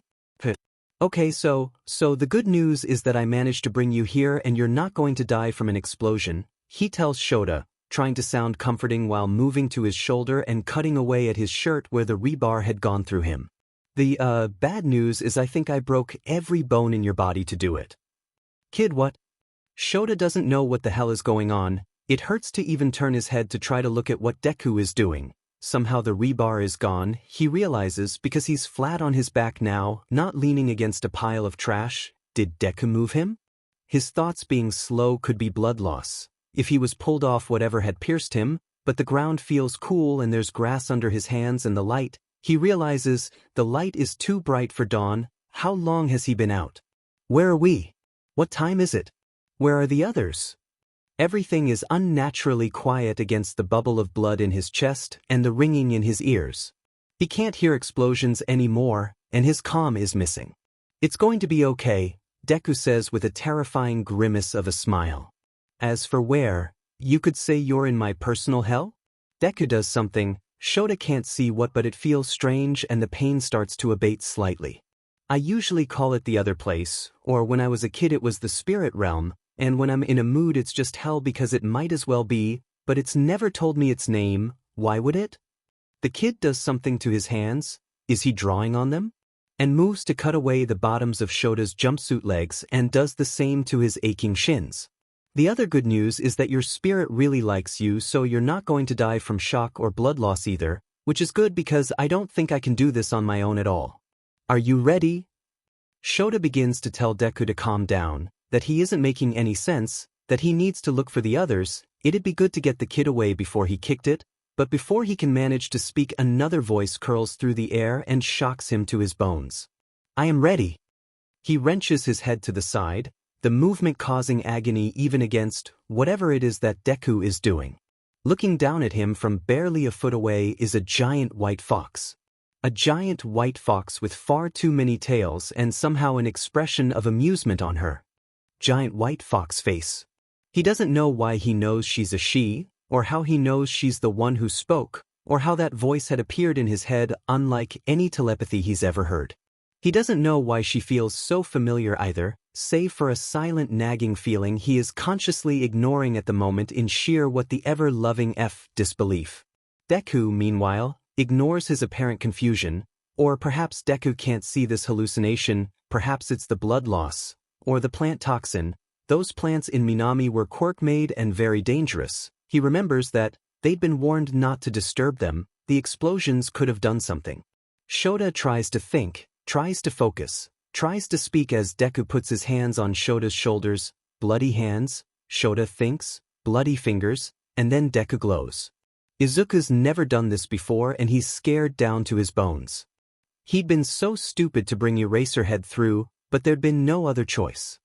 He'd reached out because if Eraserhead died in front of him, it'd be his fault when he could have done something earlier and now. Calm down. Tamamonome's voice soothes him while he channels her power. He could not do this on his own, but then neither could she. Her powers have nothing to do with healing and none of his borrowed favors would be enough to put Eraserhead back together again, looking like he does, like a shattered porcelain doll. Instead they work together, the sigils for healing and mending on Eraserhead's shoulder, hands, and shins all glow as green and white lightning crackles around Izuku and into the pro-hero. It probably isn't particularly comfortable for him, but the man doesn't do anything but grit his teeth, so Izuku has to do the same, even as the power feels like it burns for a moment before it begins to fade. The sigils, written in his own blood because he has nothing else to write with and he'd read that doing it with someone else's was a very bad idea, begin to turn to dust and disappear. Task complete. Eraserhead's breathing stops, sounding quite so wet and harsh, and his eyes close, but it looks like more from relief and exhaustion, not that he's quite passed out. Izuku sits back on his heels and looks to Tamamonome with gratitude, watches as her own glow begins to fade, and Izuku realizes with growing horror, one of her tails is bright, bright white, entirely light. It glows even as the rest of her returns to normal, and he watches, transfixed, as it begins to disappear entirely, simply fading from tip to base. It's all his fault. He falls in front of her, hands and forehead in the grass as he kneels, breathless and shocked and overwhelmed. He doesn't have words. There are no words for the power she'd given up, given willingly, given more than he'd ever seen another spirit give anyone for no clear return. Even when Eraserhead dies, she won't get that returned, and Izuku can't give her even a fraction of it. What if she expects him to? He feels her cold nose against his cheek. None of that. She scolds, voice gentle. I made my choice, and there is still work to be done. I cannot help him home, you must be the one to guide him. I don't understand, he admits, though he brings his head up as she nudges him again. You dash. Not all spirits are alike, young kit, even if you have met few like me. I know there is a value in saving what can be saved. Power will always return, eventually. He shakes his head. He hasn't met anyone like her, ever, but she nudges him again with her cold nose, and he remembers, Eraserhead. The man is trying and failing to sit up under his own power. Izuku hurries to his side and helps him, while the kitsune settles behind the man, supporting his back. Don't rush it, Izuku warns him as Eraserhead groans. You were really hurt, it's going to take a minute. Good, he says, sounding better already, and he fixes Izuku with an attempt at a narrowed glare. Then we can take that time for you to explain to me what the hell is going on. Oh. Izuku has to admit this is probably a lot for the hero to deal with, and he hadn't given him any warning at all. Of course this would be really overwhelming. It had been almost too much when he'd come through the first time. He feels his cheeks heat up, but tries not to flail because he needs to tell Eraserhead everything important, everything he needs to know. He's dreamed about this happening for years, being able to show someone, being able to tell someone, and now that it's happened, he'd never really been quite prepared for this. And somehow, Izuku realizes, Eraserhead is watching him quietly and waiting for him to speak. He takes a breath and tries to think in terms of priorities. What did he have to learn the hard way? This isn't home. That's obvious, but good to reaffirm. This is where magic lives, and almost everything here has some magic or power, and that means there are rules, really, really important rules, that if you don't follow, things worse than death will happen, and I don't know if I'll be able to save you from them. Right. He doesn't let the hero interrupt, just presses on, feeling vaguely like he's running downhill. Rule 1, your name is Eraserhead. Never tell anyone anything else, no matter what they say or ask or offer you. Just Eraserhead. Don't touch anything or take anything or talk to anyone unless I say you can dash. Tamamono clears her throat, or your spirit does, she's okay, but no one else is. Don't make any promises, don't agree to anything, don't take anything you're offered unless one of us says it's okay. He has to take a breath. Somehow, Eraserhead doesn't interrupt him, and Izuku takes that as a tiny blessing to continue. Rule 2, stay with me. This place can change around you if you're not careful or if you step wrong, and if I lose you I may not be able to get back to you in time. You're going to have to let me guide you to get home, but I promise I will. Rule 3, you can't lie here. Izuku swallows around the very sharp lump in his throat. I can't lie here. No one can lie, which doesn't mean they can't trick you, but if you need to test that out you should get it over and done with now, because I need you to understand that I'm telling the truth, even if it seems crazy and impossible, and I need you to not try to lie to me because I really don't think I'm going to be able to handle it right now. Okay? He's had time to think about what happened and he can accept it, but if the hero tries to do anything here and now, Izuku just doesn't know. In the following silence, Eraserhead blinks, his flat expression just that. Izuku can't tell if he doesn't believe him, or if he still thinks he's crazy despite everything, or if maybe being brought here and getting banged up and then getting healed has just fried the hero's brain a bit. Hopefully not the last one. If he's given Eraserhead brain damage he'll be the worst, the absolute worst, they'd never forgive him and… You're rambling, Eraserhead says quietly. And I don't have brain damage, but thanks for worrying. Are you done? I think those are the most important things to know right this minute. Izuku offers, knowing he's missing so much but they have to start with the basics. I'm sorry, I didn't really ever plan for what would really happen if I brought someone through. Eraserhead blinks again, like that's a weird answer. Why? Izuku fists his hands in the grass, but doesn't pull. Because it's dangerous? I mean really dangerous? You're not supposed to be here. You're really not supposed to be here, and when they find out, some of them are going to come after us. Who are they? My kind, Tamamonomi says, and Eraserhead startles ever so slightly. We might find humans of much use, but we do not welcome them into our world lightly. We're going to have a conversation about your kind in a minute, the hero promises like a threat, seeming to take his spirit's explanation in stride. But one step at a time. Why can Deku come in? Because he is not human, Tamamonomi says when Izuku feels his throat close up. Not the way you are, not entirely. And he is likewise not entirely welcome, he is tolerated. Barely, Izuku croaks and stares at his dirty shoes and dust-caked jeans. It takes a lot to go in and out, and it's always a risk, so I only do it if I don't have another choice. Like when you left the station, Eraserhead says. It isn't a question. Izuku's fingers find the hole in the side of his shoe and prod at his foot through it. I really don't want to talk about that right now. All right, Izuku stares up at Eraserhead, who seems to be thinking about everything, but not judging. I have a lot more questions, but we were in a fight and I left two heroes to deal with a villain with an explosion quirk. How do we get back? Izuku winces at that. It can't just take you. Back there. I'm a hero, kid, I know the risks dash. No, I mean I can't, he says again. Literally.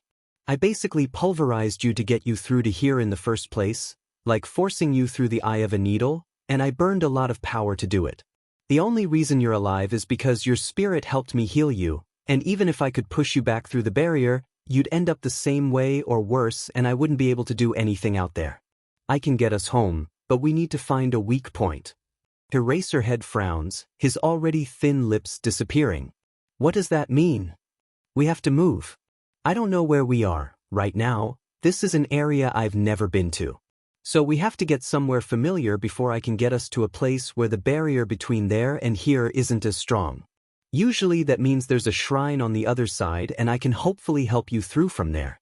If we're lucky, there will be one close to Minami. And if we're not lucky?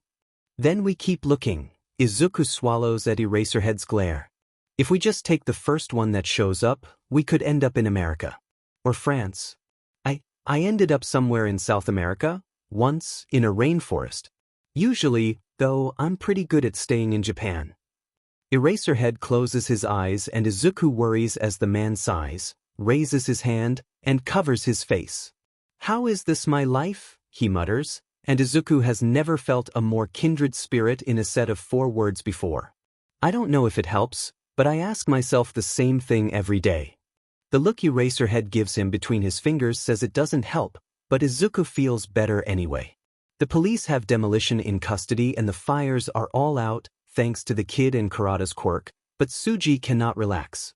Kurata's gaseous form collects in front of him, slowly solidifying. I've checked through all of the rubble. There's no trace of him besides his scarf. Her skin glows with the sheen of sweat of her exertion and she sways ever so slightly, but she stands tall. I think we need to consider that the kid made him disappear. Tsuji nods. Eraserhead mentioned a teleportation quirk, but it is best to rule out anything else, with the both of us momentarily blinded. Kurata's expression is worried. That's what bugs me. He and Eraserhead are gone, which makes sense for teleportation, but he had a water quirk, a good one. He put out the fires around us when I tried to get him out. There might be someone we missed who helped him out. Tsuji feels uncertain. I do recall that Eraserhead asked us to not engage because he had a teleportation quirk. He did not wish to spook him. He can remember that clearly, in fact. Kurata curses suddenly and reaches for her phone. Multiple quirks, and a kid that Eraserhead was interested in, of course. Tsuji doesn't know what she's talking about at first, until he listens into her call. Hello, Tsukachi, she says, almost too bright, Too sharp, and Suji realizes. This is Kurata worried. I think we have a lead on that Deku kid, but there's a problem. So, Shota begins as he follows Deku through this cotton candy nightmare of a lucid dream. Spirits. Magic. You were telling the truth, back at the station. The truth, or somehow Shota has found himself involved in a very, very elaborate sort of brainwashing and he just can't bring himself to think that is the case. Everything is too real. Deku is too earnest. It makes several pieces of the puzzle this kid had given him make a warped sort of sense. Yeah, Deku glances over his shoulder briefly, expression twisted, unaware of Shota's internal monologue. Sorry. And seriously, what the hell? You're apologizing for telling the truth? That's new. No, Deku shakes his head. For dragging you into this. Because now you know, and I thought it'd be good if someone did, but now you're here and in danger and it won't even matter in the end. Shota wants to find every adult who'd ever interacted with this kid in his life and just shake them until their teeth rattle, even if that means doing it to himself. What the F is even going on in Deku's head, Shota wants to know, but he's got to do this right, this time. If he scares him off again, something tells him it'll be for good, and dim in it, but they need him. Not sure I follow your logic, he says, making himself sound as non-judgmental as possible. Why won't it matter? Deku's hands go into the pockets of his hoodie, which is in sorry shape as it is.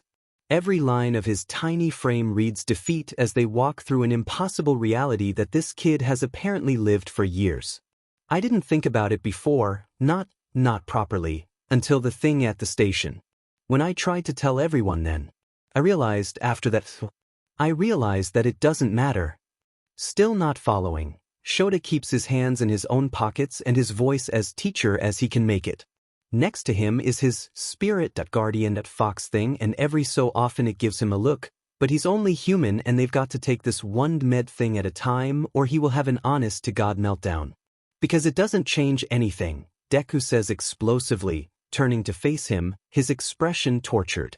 Because knowing doesn't change anything for you or for anyone else, and it just means they won't believe you either, and if you argue it they'll call you crazy and take away your hero license. Because knowing won't make a difference, you can't stop them, or talk to them, or hear them or affect them in any meaningful way, no one can, so telling people is pointless. The kid is breathing hard, his shoulders so hunched they're up around his earlobes and his whole body radiating tension and self-hate and probably, if Shota had to guess, some fear. He might have to upgrade shaking the adults in this kid's life to punching. You've clearly thought this one out. He looks down at Deku through the fall of his hair. Shame you. Missed a point. Deku gapes at him like a fish, eyes wide, mouth open, lips flapping. It's the most childlike thing he's seen this kid do, and Shota is instantly relieved to see he can do it at all. What? Makes a difference to me, Shota shrugs, makes sure he doesn't put too much pressure on the kid, and looks around at this absolutely impossible world that makes his eyes hurt every time he tries to focus on something for too long. I know now, and I believe you. I'm sorry I didn't before. And you know what? Even if no one else ever knows or believes, you know, and I know, and that's better than dealing with all of this on your own, isn't it? He looks back at the kid in time to see the naked longing there, and then Deku turns away and starts walking, faster than before, his whole body canted forward like he's hugging himself. We shouldn't stay still for too long, he says abruptly, but Shota can hear how thick his voice is. Everyone will worry about where you've gone. Shota follows not quite beside the kid, giving him enough space without leaving the vague radius Deku had announced was safe to move in around him. Beside them the kitsune moves, dropping back to brush against Deku for a moment, and then touches a cold nose to Shota's wrist. Thank you, she says, and Shota somehow understands that he can hear her and Deku can't. He has been afraid for a very long time. You will be good for him. Shota doesn't know how to reply to her in kind, so he just shrugs and keeps going. It's no good to let the kid dwell, and he seems more than capable of talking his ear off, if given an opportunity. How about you tell me about spirits then, properly this time? He asks, hiding a smile as Deku nearly trips over nothing in surprise. I remember you talking about them affecting quirks, but the details are a bit hazy. I was pretty tired that night. He's pleased with that, it isn't a lie. The details of Deku's crazy-at-the-time claims hadn't been important enough to expressly memorize, and he had been tired. Two statements, both true.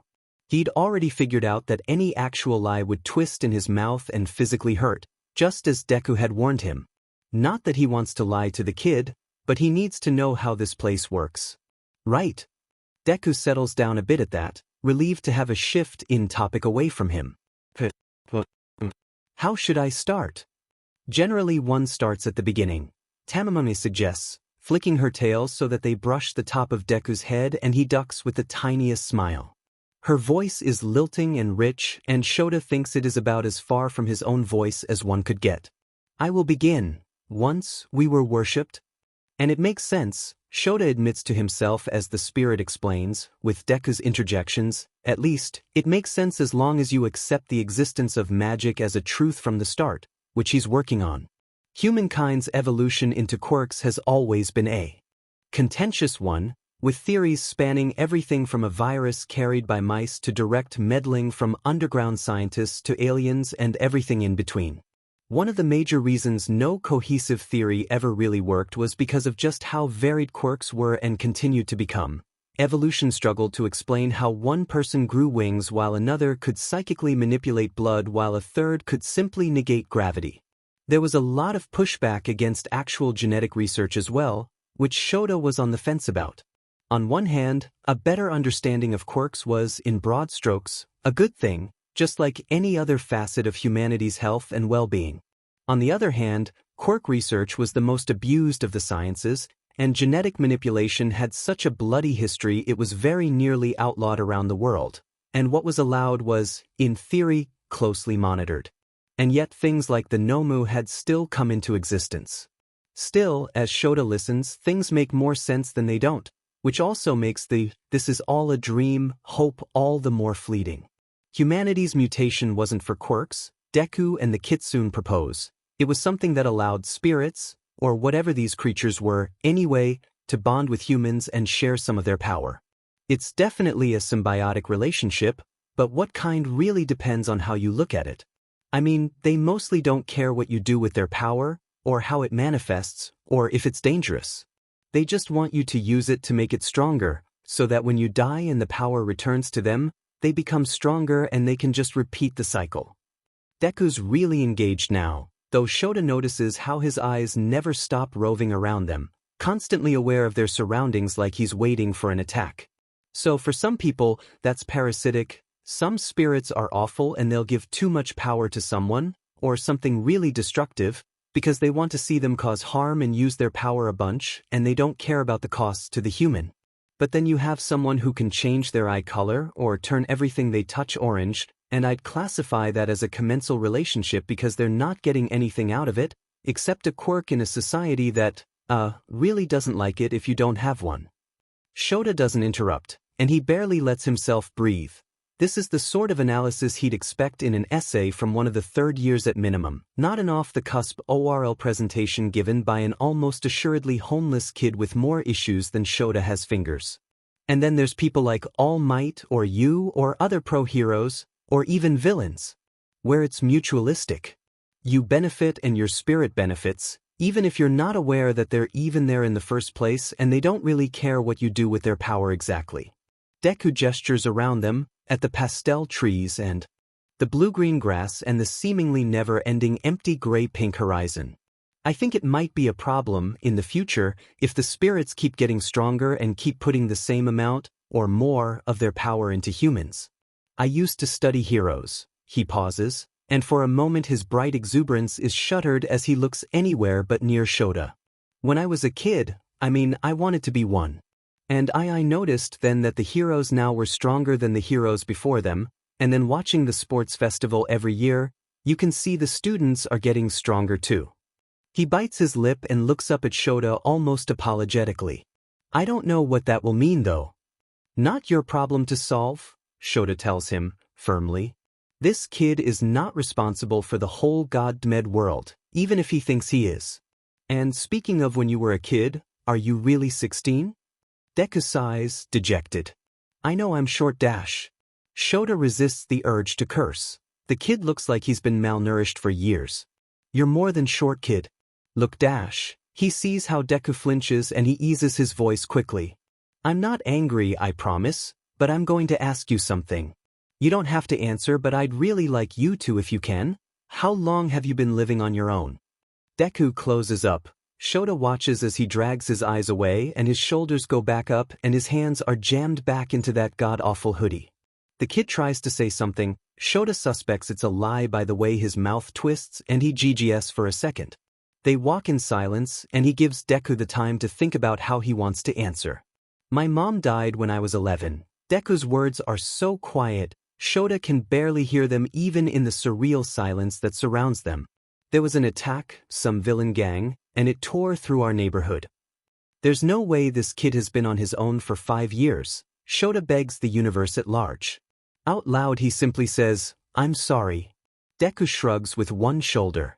She was the only person who believed me. Even if she didn't understand, even though she couldn't see. She let me dash. He shakes his head and seems to change what he wants to say. She helped me figure out what to do, to keep them from coming after me.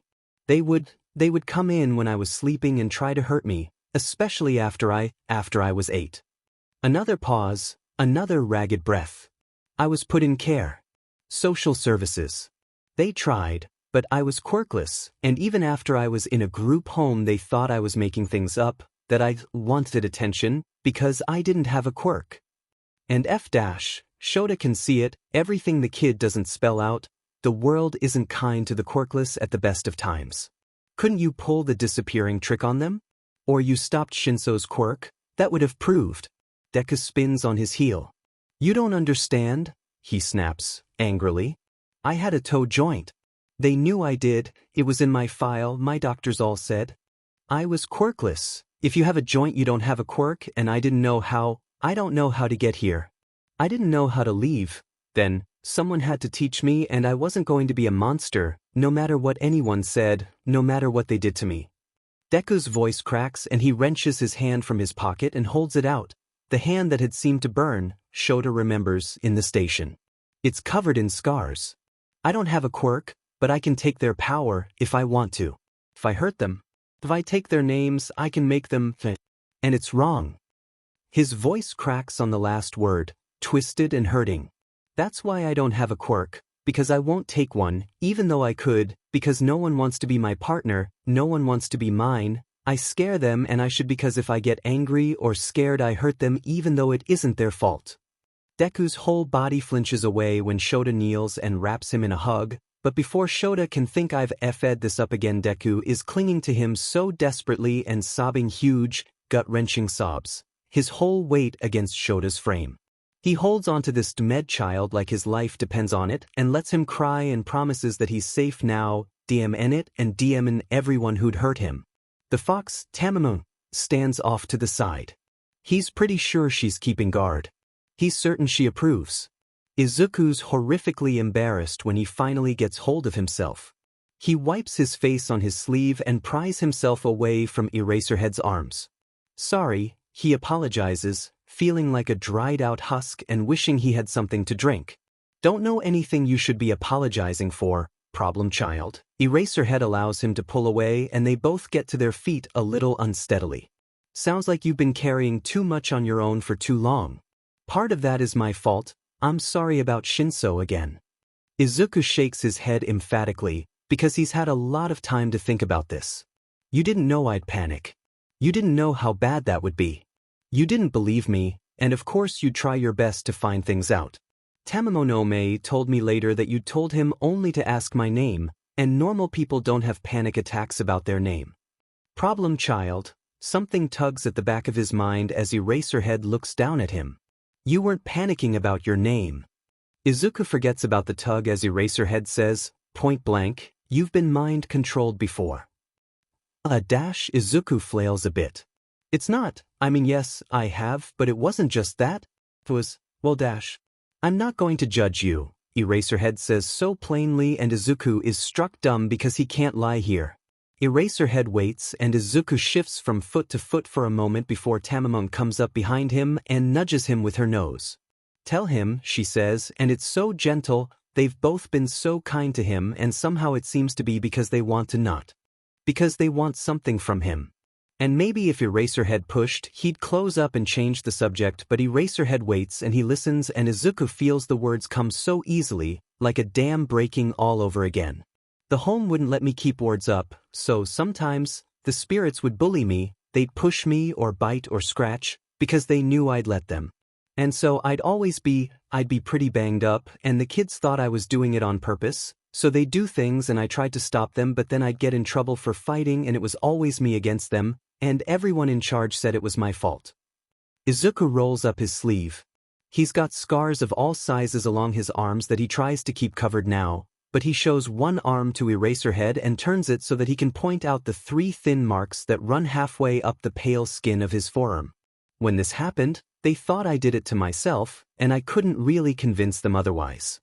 He might have tried, but the spirits around him all ran away before he could consider breaking his promise. So they said I was at risk and, if people think that, they can put you in a hospital and no one ever has to let you out again. He can hear Eraserhead take a breath, but he has to keep going, has to get it out. There was pills and nurses and doctors with quirks and they decided I was sick, that the spirits were just something wrong with my brain, and that they could fix me. They tested everything. They showed me my x-rays. They showed me how no one with a toe joint has a quirk, not ever. They gave me quirk suppressants and put me in cuffs to, prove it was all in my head. And when I didn't get better they got angry that I wasn't trying. Eraserhead looks unhappy. Izuku is pretty sure it's about what happened, at least, not at him. They put you in a psych ward and didn't believe your quirk. It's not really a question when he says it that way. It's not a quirk, Izuku reminds him, tired to the bone. If all quirks are spirits and I don't have one, and everything that stops quirks doesn't work on me, I'm pretty sure we can call it something else, right? Anyway, he presses on. They didn't let me have wards either, and with the pills and their quirks I couldn't think, not properly. Everything started to get fuzzy. Except I kept getting hurt but I couldn't stop the spirits from prodding me, and it was getting worse. So then one day one of the old ones, he might be the very oldest I don't know, but he offered to get me out for a price. Kid, Eraserhead sounds wary. What sort of things do spirits want to be paid in? Well, at least he won't be completely surprising the man, if he's got an idea that spirits can't be paid in money.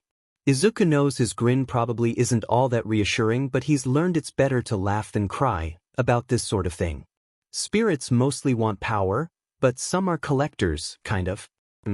I'm limited in what power I can give them, but anything of mine has power, so I've traded things like the color purple, and what mom smelled like, and spicy food, and the first time I ate ice cream. The crows wanted something more than that, though. You traded your name. Izuku's not expecting that, but maybe he should have. Eraserhead is one of the smartest heroes he knows and he probably made it obvious. That's why I can't say it. I can think it but I can't. It's not mine anymore.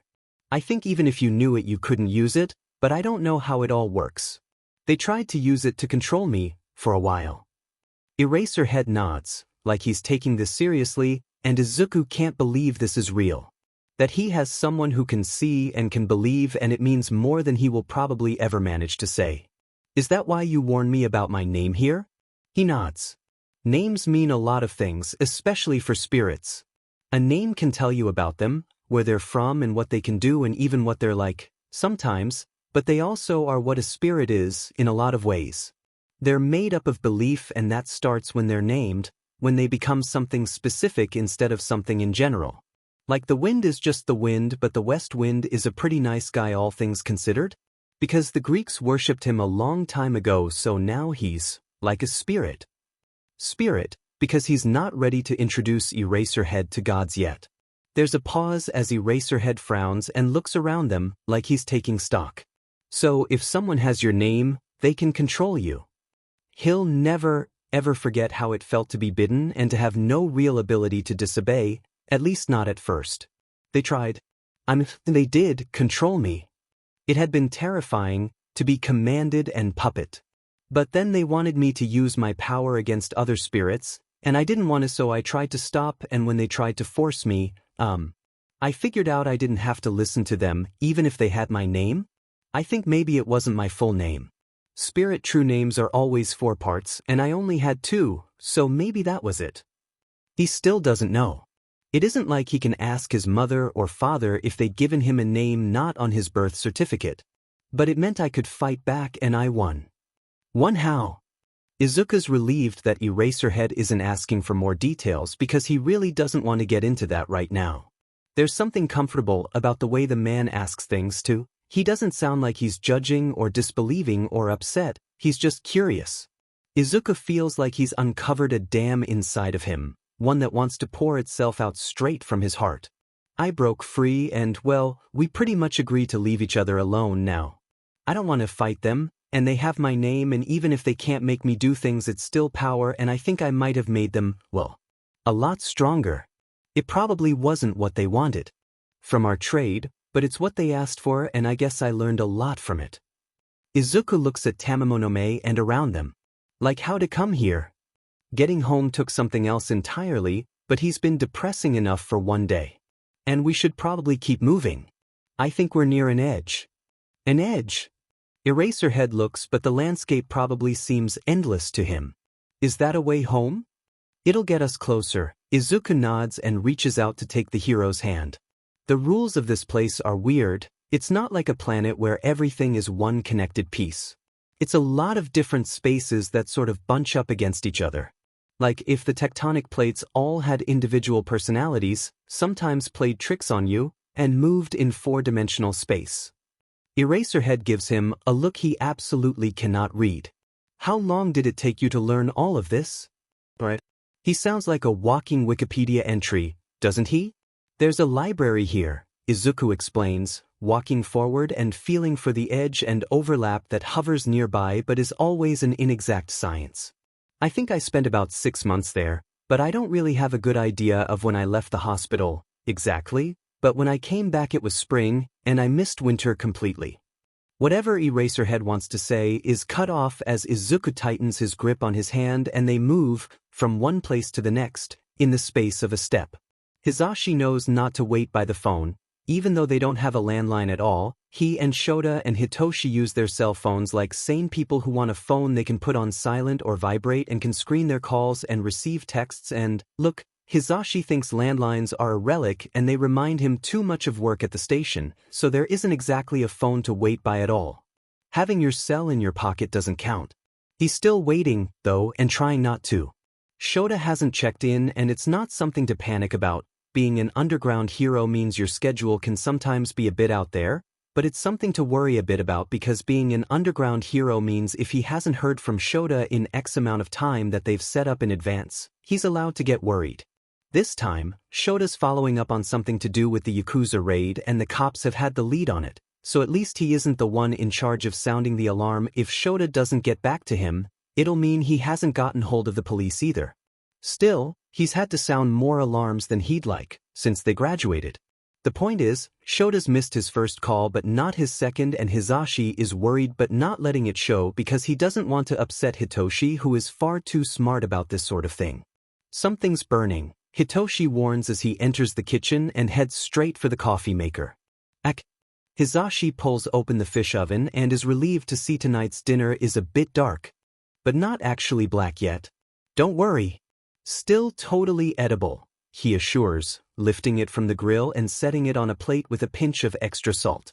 Probably should have added more water to the pan, but it's fine.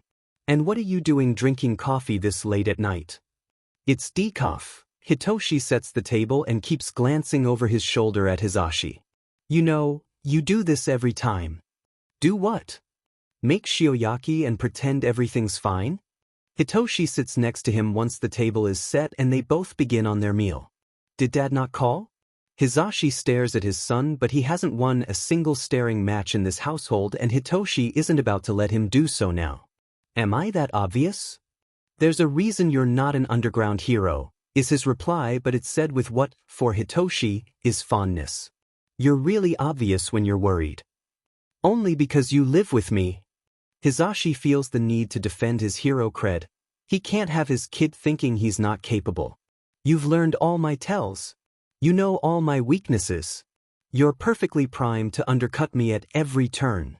And you're being dramatic. His son smiles, propping his head up on one hand, elbow braced on the table. Can you tell me anything about it? Hizashi considers that for a moment and then nods. The basics that they'd pass along to any hero is safe enough for Hitoshi. He knows the value of a secret. He's off at Minami Ward, the one with the creepy plants? They think one of the Yakuza bigwigs that ducked the raid is hiding there. He's there with some quieter heroes because the area's still a bit rocky and the civilians aren't too happy about heroes since we didn't exactly do a stellar job out there, so the cops didn't want to send in anyone too flashy. In other words, Endeavor would just upset everyone? Hizashi snorts, trying to hide it and failing. When doesn't he? He'd probably try to burn the plants even after every brief saying they're basically fireproof and then spread their pollen everywhere in the process. We'd be trying to cut back immortal thorn bushes for years. The description does its job, Shinso laughs. Well, lucky for us Dad's handling it then. Hopefully he'll call soon. He warned you he'd cut off your feet if you paste another hole in the rug. For the last time. Hizashi, righteous, bangs his fist on the table. That was a candle. Sure. Hitoshi eyes him over his mug and is absolutely laughing at him silently, which Shota totally taught him, and it's so not fair his kid can be silently smug at him and Hizashi can't ever get him back. If that helps you sleep at night. His phone rings before Hizashi can figure out the perfect rebuttal and he recognizes the detective's number in his caller ID. He tries to keep his smile on his face, but he's pretty sure it's a horrible grimace based on the way Hitoshi seems to focus on him. Present Mike, he greets, and hopes like hell this is a courtesy call. Hello Mike, says Tsukachi, sounding grave. That voice is never good, Hizashi knows. He feels his chest go tight. There's been an incident with Eraserhead's current mission. I wanted to give you an update. By the time the call is done, Hizashi can't pretend to smile anymore. He sets his phone down and just buries his face in his hands because this is the nightmare. This is one out of two bad dreams that keeps him up at night, that follows at the heels of every mission Shota takes, that threatens every time the phone rings and Shota isn't here. Hitoshi is beside him with a cup of tea and presses it into his hands. I heard some of that, he admits, but it's no surprise. Hizashi has to keep the volume on his phone up to hear things, after all. Dad's been kidnapped? Maybe not. Hizashi holds the cup and doesn't drink anything but the heat in his hands feels good. Grounding. Hitoshi just pulls his chair closer so he can sit with his knees very nearly against Hizashi's. During the fight he was hurt. You remember the kid, Deku? He'd be hard to forget, is Hitoshi's deadpan reply. Right, well that makes sense. They think they ran into him, while looking for the villain, Demolition. They don't think they were working together, but Shota got hurt. The words feel so wrong to say. Shota got hurt, and Deku, they're pretty sure he teleported him away. No one got a good look at it though because there was an explosion right after. So he might have been helping but… Hitoshi nods. But we don't know where he is and he hasn't called. Hizashi nods.